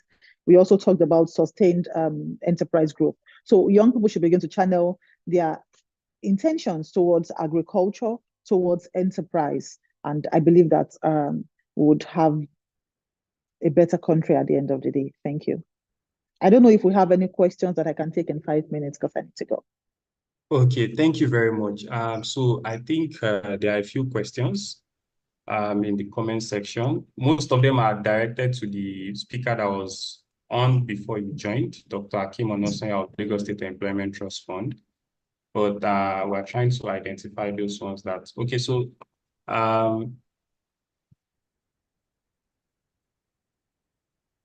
my own question is going to be that how is your office involving the youth structures across the country in implementing some of these things? Because I always say that the federal ministry is supposed to be a supervisory unit for all others, considering the fact that youth development should be a grassroots thing. So it's not possible for Abuja to basically reach out to all the youths in 774 local government. So we have youth structures, you have the youth council, you have the NYSC, you have the youth parliament. How are you engaging these platforms to reach out to others? Yes, I like that question because implementation is different from ideas. When you have ideas, it's one thing. When you want to implement, it's another thing. And the question you have asked is very important. Why is it important? There is no way these youth structures will not be included in what is going on. But it's also important for the youth structures to be a part of the government. What I mean by a part of government is you also must apply yourselves to the process. You must not keep a distance from government offices. So we are, as much as we are trying to democratize information and access to the Ministry of Youth Development, we also must now do not forget that at the end of the day, we have a lot more youth structures apart from the Nigerian Youth Council of Nigeria or the Nigerian Youth Parliament. So these ones are bodies. But then again, what happens to the market youth?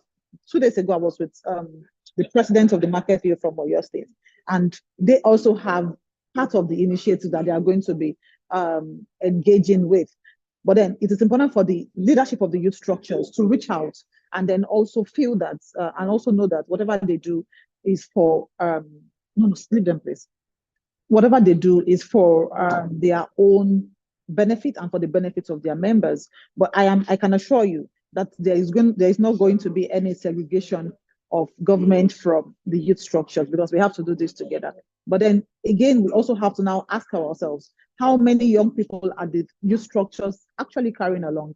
So I say to people that if you say Nigerian students, NANS, if you have that NANS body, are all students really under the NANS body? If they are not under the NANS body and NANS is taking care of a particular number of students, even if they should be taking charge of all students, but there are students who probably will not apply to themselves to the process of NANS, or who do not align with the presidency of NANS, not because they are against it, but because they are just not getting it.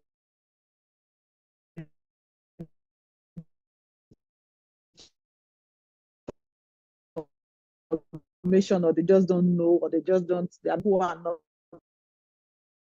part of the Nigerian Youth Parliament, or who are not part of the NYCM. So there are a lot of young people who do not belong to any of this body. But for those who belong to these bodies, we are happy to carry them along through the leadership of the body. So it is left to the leadership who will be writing, who will be communicating, but you also have to be staying in touch so that when we have any information, you can key in and say, oh, these are our members have applied.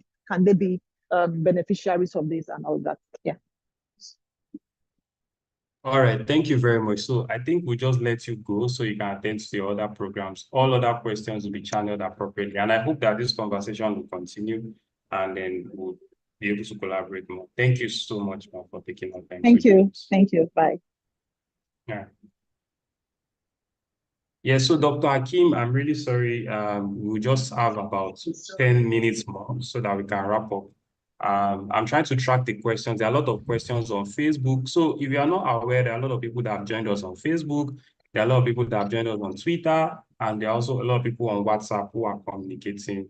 Our Instagram is presently down, but yes, I'll share those questions with you now. Thank you.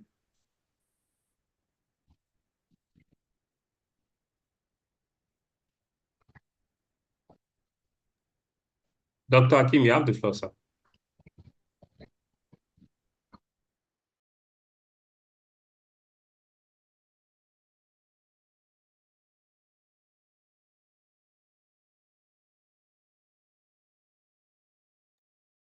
I think there's a network glitch at his end. He's been with us all day long, honestly. So, yeah, I think you can go on now, sir. Okay, thank you very much. When I saw the quantity of questions that were coming in, I had to quickly go and have some lunch so that I can be alive to answer all those questions. Yeah, but so I was on the Lagos Innovate programs, and I think just to talk about the one where we give vouchers.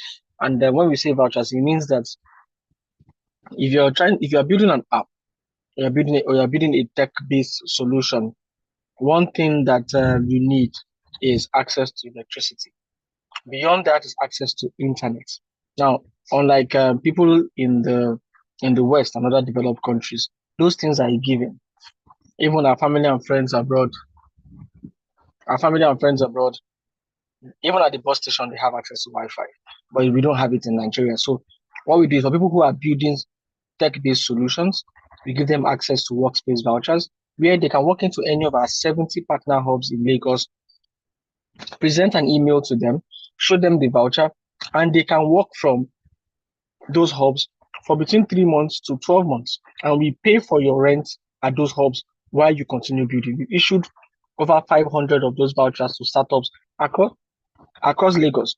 Some of your popular startups were beneficiaries of our voucher. Utiva today was a beneficiary of our voucher.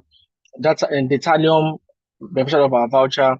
EduPoint, that is a partner with your district, also beneficiary of our voucher. So for us is to ensure that as a Lagos resident, when you have your idea, when you have your solution, we give you everything you need to succeed. Finally, is our trainings where we provide access to trainings for you to learn tech skills. Very soon we'll be opening applications for people who want to learn software development for free for 8 weeks. It will be virtual. You don't have to do it you don't have to go leave your house to learn all those things. So those are things that we do for young people, and we hope that you engage. A way to engage is follow us on our social media platforms, LSETF, on Instagram, on Facebook, on Twitter, and on LinkedIn. Those are places where you get to see all our interventions. Visit our website, lsetf.ng. You don't have to know anybody to get any of our programs. Abeokuta, it is Lagos State, Lagos. Abeokuta Bawo. So follow us on our social media platforms. Please reach out to our website, and feel free to go to any of our liaison offices across Lagos, work in there and ask them questions. They are being paid a salary to serve you. So I'll just stop here for questions because I know that those are quite a lot. Thank you very much, Abdulmumin, for the opportunity. All right, thank you very much, Dr. Akin. You were with us the first edition, the second edition, third edition, and we hope that you keep going higher, and then we'll always call you because you started with us. I sent a question to you, trying to track that question. Some of those questions are... Okay, so someone is asking, can we have the list and address of organizations that support young entrepreneurs loans to boost their businesses? Because we know LSETF doesn't do this alone. So we don't know what's your collaboration with SMIDEN, Small and Medium Enterprise Development Agency of Nigeria, the Bank of Industry, the Central Bank, and all other sister. Okay. Yeah, I like that question because truth be told, we don't do it alone, and we can't do it alone because of the kind of people that we want to serve. So for some organizations, what we do is we pipeline their intervention for people in Lagos. So for example, for BOI and the likes, what we do is we partner with them to put funds together so that people in Lagos can benefit from it, so that we can bring it closer to the people. That's because they do similar to what we do. Now, and we've had a program before where it was LSETF and the Bank of Industry.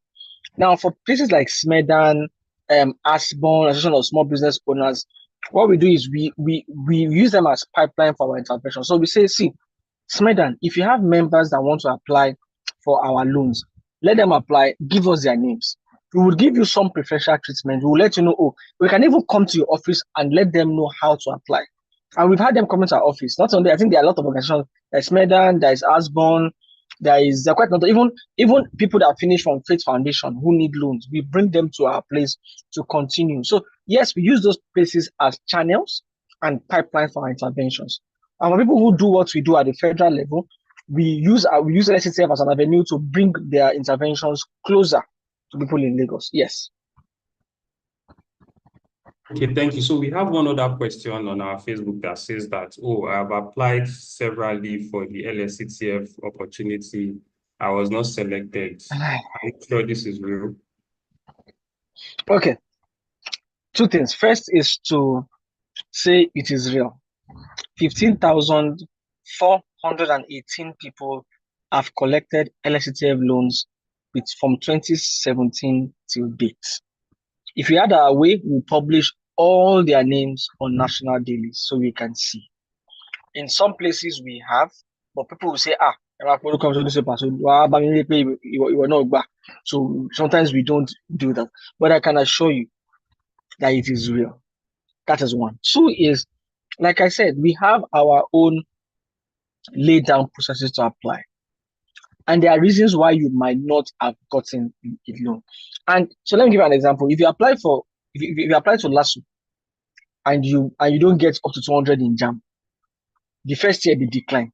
If you don't get up to 200 the second year, they will still decline you. If you apply every year with 110 as your JAMB score, they will keep declining you until you understand why you were being declined in the first place. So applying 3-4 times doesn't give you a better chance if you've not changed or solved the underlying problem. So the question is to ask. And when we decline applications, we send you an email telling you why it was declined. Was it declined? Because let me give you a typical example. If you are applying for a 5 million naira loan, what we do is, what people don't know is we check your businesses on Credit Bureau. Credit Bureau will tell us how many other people you've taken loan from. And those loans you've taken before, are you paying them back? So if you get a loan from 3 other people, Otigba Lapo, Otigba Ope, Otigba Pampe, and you're not paying their loans, we won't give you our own loan because you will not pay. So don't say business Udani. I know we cannot come and be holding you on your neck. The way Lapo will come and post your obituary and say you are dead because you are owing them 10-5. So those are things that we check. So those are, and those are things that you will communicate. So if you're going to apply for a loan, beyond your last LRS, your books, you cannot be applying for a loan and your address is Abeokuta. Automatic decline. You cannot be applying for a loan, and when you showed us your book, your accounting record, Kosowombe 15 2000 no one be. Okay, are you doing Sahara or are you doing business? You cannot be applying for a loan and you're owing other people different business and you don't want to pay. So those are things that we check and that causes the decline. But be rest assured that we want to give this money out because we also have to justify to Mr. Governor that whatever money you are giving us, people are receiving it. So if you don't apply, and at some point, if you don't give loans, very soon one day they'll tell us to go home. So please visit the liaison office close to you, show them your loan ID, or show them the email address you used to apply. Let them check for you and tell you, brother, this is why your loan was declined. Solve that problem and then reapply. And I'm sure that we will give you. That is why we are being paid a salary to give people loans. Okay, thank you very much. So we are wrapping up now. I'll just take 2 questions more and then we'll conclude. Yes. One of it seems to be a faith-based question. So this person is asking that, what about the Sharia compliance loan? Is it available at the LSCTF? That's one. Okay. The second question is talking about, what if I have a manufacturing company that has started about 5 years ago, although we are domiciled in Lagos, but we operate in other parts of the country. What kind of support can we get from the LSCTF? Okay, so let me start from the second question. When we say now, we also expect you to expand beyond Lagos, but your head office, your corporate office must be Lagos. Why? Because that is where you are going to be able to pay tax back to Lagos. If your office is not in Lagos, Lagos government cannot take tax from you. They cannot take tax from you. It means that the government cannot have enough money to fund LSCTF next year. So you can have your head office in Lagos and expand to 32 other states. It is the pride of Lagos. So you are allowed to open branches in Anambra, in Enugu, in Ibadan, but your head office must be in Lagos. That's one. And whether you are doing manufacturing, we are sector agnostic. We do not discriminate on any. So far as your business is not illegal. If you are doing Yahoo, we cannot give you loans to go and buy a laptop. No, that's an illegal business. So far as your business is not illegal, you are allowed to apply for our loan, and we are compelled, if you meet our criteria, to give you. 2 is the faith-based question. Yes, I agree with you that Islamically, we are not allowed to collect interest. But let me explain to you. So we've had this issue before now, and I'm a Muslim. Now, LSCTF's 9%. So the reason why Islam goes against interest is that you're not allowed to make money from money. So the 9% is not an income per se for us. That 9% covers our operations as an organization, covers the cost of lending, which means that from that 9% is where they pay my salary from. That 9% is where they pay the person that comes to verify your business, the BDSP. That 9% is what we used to pay for the portal that you apply for the loan from. And that's why at some point our interest rate was 5%. When we saw that 5%, the cost of lending is higher than 5%, we have to increase it to 9%. So that 9%, if you're allowed, we can change it to cost of lending, which is to ensure that the organization remains alive while giving you the loans. And we are not making money. We don't declare profit from giving you loans. It's basically cost of lending. So on that basis, you can apply. But if you still feel that the interest terminology on it is against, we will try our best to create a Sharia compliant product for what you call. But the question is to talk to Muslims directly. Lotus is there, Jais is there. How many Muslims go to them for loans? Jais, Lotus, and other banks, Taj Bank, their biggest clients are non-Muslims. It is a shame on Muslims if somebody decides to bring a bank for Muslims to get Sharia compliant loan facilities and you don't go there, then we don't have a reason to complain. Thank you very much. Thank you very much. So, Rebecca, I think you can close the session now. We've spent closely 3-4 hours on this call. So, I think we've had enough for the day. It's been full. We've been learning so much. So, Rebecca, you have the floor to end the session. Dr. Hakeem, I wish to thank you immensely. You've been on the session from even before 11 a.m. and you're still here with us. This goes along to tell how committed you are to what you do. So thank you very, very much. And we hope that the next time you're going to join us, you'll be having a greater role and a greater responsibility to people in Lagos. Thank you. Yes, thank you so much. And I want to say a special thank you to our host, Honorable Abdulmumini ADD, for creating this platform. This platform is like a town hall meeting where we all come together and, talk about the things that we want from the government. But thank you for creating such a platform as this. I also want to thank everyone who joined the program. There are some people, if you joined the program before 11 o'clock, please raise your hand in the comment area. I just want to see, because I've been on since before 11 o'clock. Honorable has also been on since 11 o'clock. Yeah, Akombi Hamid. I think Teslim was also here. There were some people that I kept on asking to turn on their videos. Quite a number of people were here. Oluwaremile Kunkol as well. A lot of people were here. Before 11 o'clock. And I also would like to thank the organizing committee, the people who put this program together. You guys are awesome. Thank you for creating a platform like this. I think Zainab was also here before 11 o'clock. So quick one. I would like us to turn on our video. I want to take a picture of us. I want to take a picture of everyone who is here. So yesterday when I joined this UN Youth platform on migration, the lady did something like this and love was flowing on the screen. Well, but me, I've been trying my own. What is happening? Is it the network or maybe okay, I will do my own next time. So please turn on your videos. We want to take pictures so that you can, when we post this picture, you can then repost it on your own social media platform and tell people that, yes, I was there. The minister was there. I joined the minister. Me too, I'll say I joined the minister. I joined the commissioner. I joined 2SA. How many times do you get to be on the same platform with 2 special advisors to the president and a minister? And hey, and a commissioner is not small, it's plenty. Let me use our Lagos language. See, I've lost my UK accent because now I'm now here. All of us are there. Okay. So I think everyone has turned on their videos. Honorable Hakeem, I think he left. I can't see him anymore. There are quite a number of people who haven't turned on their videos, but it's okay. If you like, don't turn on your video. Some people that are turning on their video late, they are in the second I slide. want to quickly say something. So let me appreciate all the members of the planning committee, Zainab, Sholano.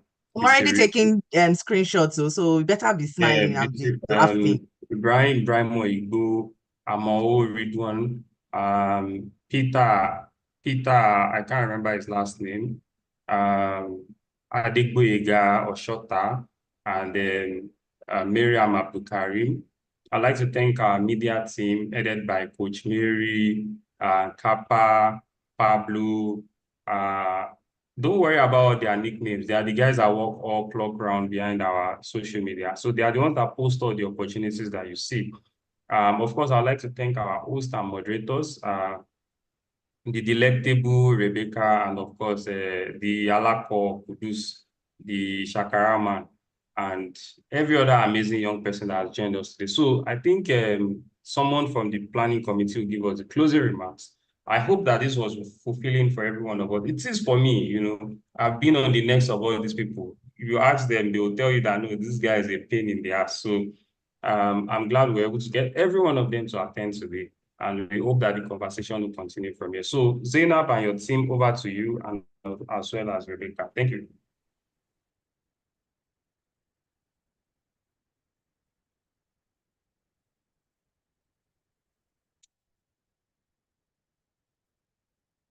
I don't know if Honorable Salisu Mubarak is there. He might have a word or two to say. And sorry, I like to appreciate and recognize all the members of the Lagos State Youth Parliament that are here.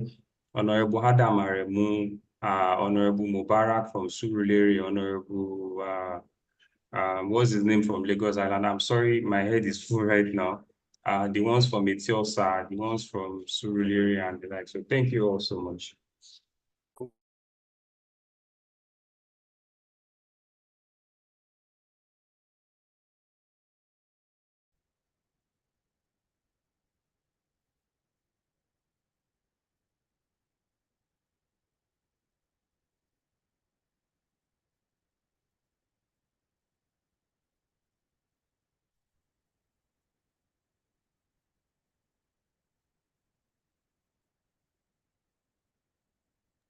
Zainab, please, you have the floor. Please close this session, please. You have the floor to make your remarks and close the session.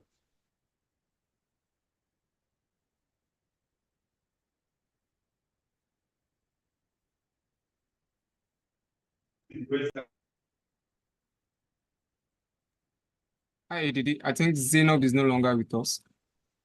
Okay, no problem. So thank you so much for joining us once again. Once the recording of the session is on, we'll throw it open in case you want to catch one or two things. Don't forget to follow our social media on Facebook, Lagos Central Youth, on Instagram, Lagos Central Youth, on Twitter at Lagos Cent Youth, or you can search for Lagos Central Youth Constituency. We are going to be sharing more opportunities, all opportunities. You can see we have direct access to these people. Once there's an opportunity, trust me, Lagos Central Youth, you'll be the first to grab it. Thank you so much for joining us, and have a wonderful weekend. Bye. If you feel like unmuting your mic to say hello to any of us, you can do that at this time. Hi, all. Hi, hello. Hi, hi. These people are behaving like people that they've tied their mouths since morning. You can't And unmute you them. get They like don't so know, they now don't sabi how to you talk can again. unmute. Please unmute. Unmute your mic and say hello. He's not allowing participants. Hi. Just muted everyone. Yes, you can now say hello. Hello, everyone. Hi. Hi. Bye, everyone. Hi, everyone. Good afternoon, longest time. We really appreciate. Yeah, Thank you longest very time. much. Thank you very much. Yeah, Miss Praise, my Yes, special greetings to you. program. We really Yeah, appreciate. special greeting to you, Lawal Aziz. Yes, ma, longest time. Longest Thank time. you, ma. Nice to see you all. Very nice. Yes. Thank you. Start a team Jamie, I can start you also.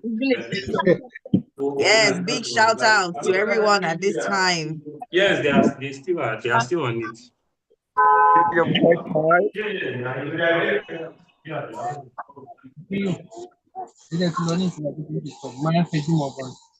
Ridwan, say hello. Ridwan Ulahi Amo, say hello. Say hello to someone. Hello. Hello. Thank you, Honorable AGD, for putting this together. This is such a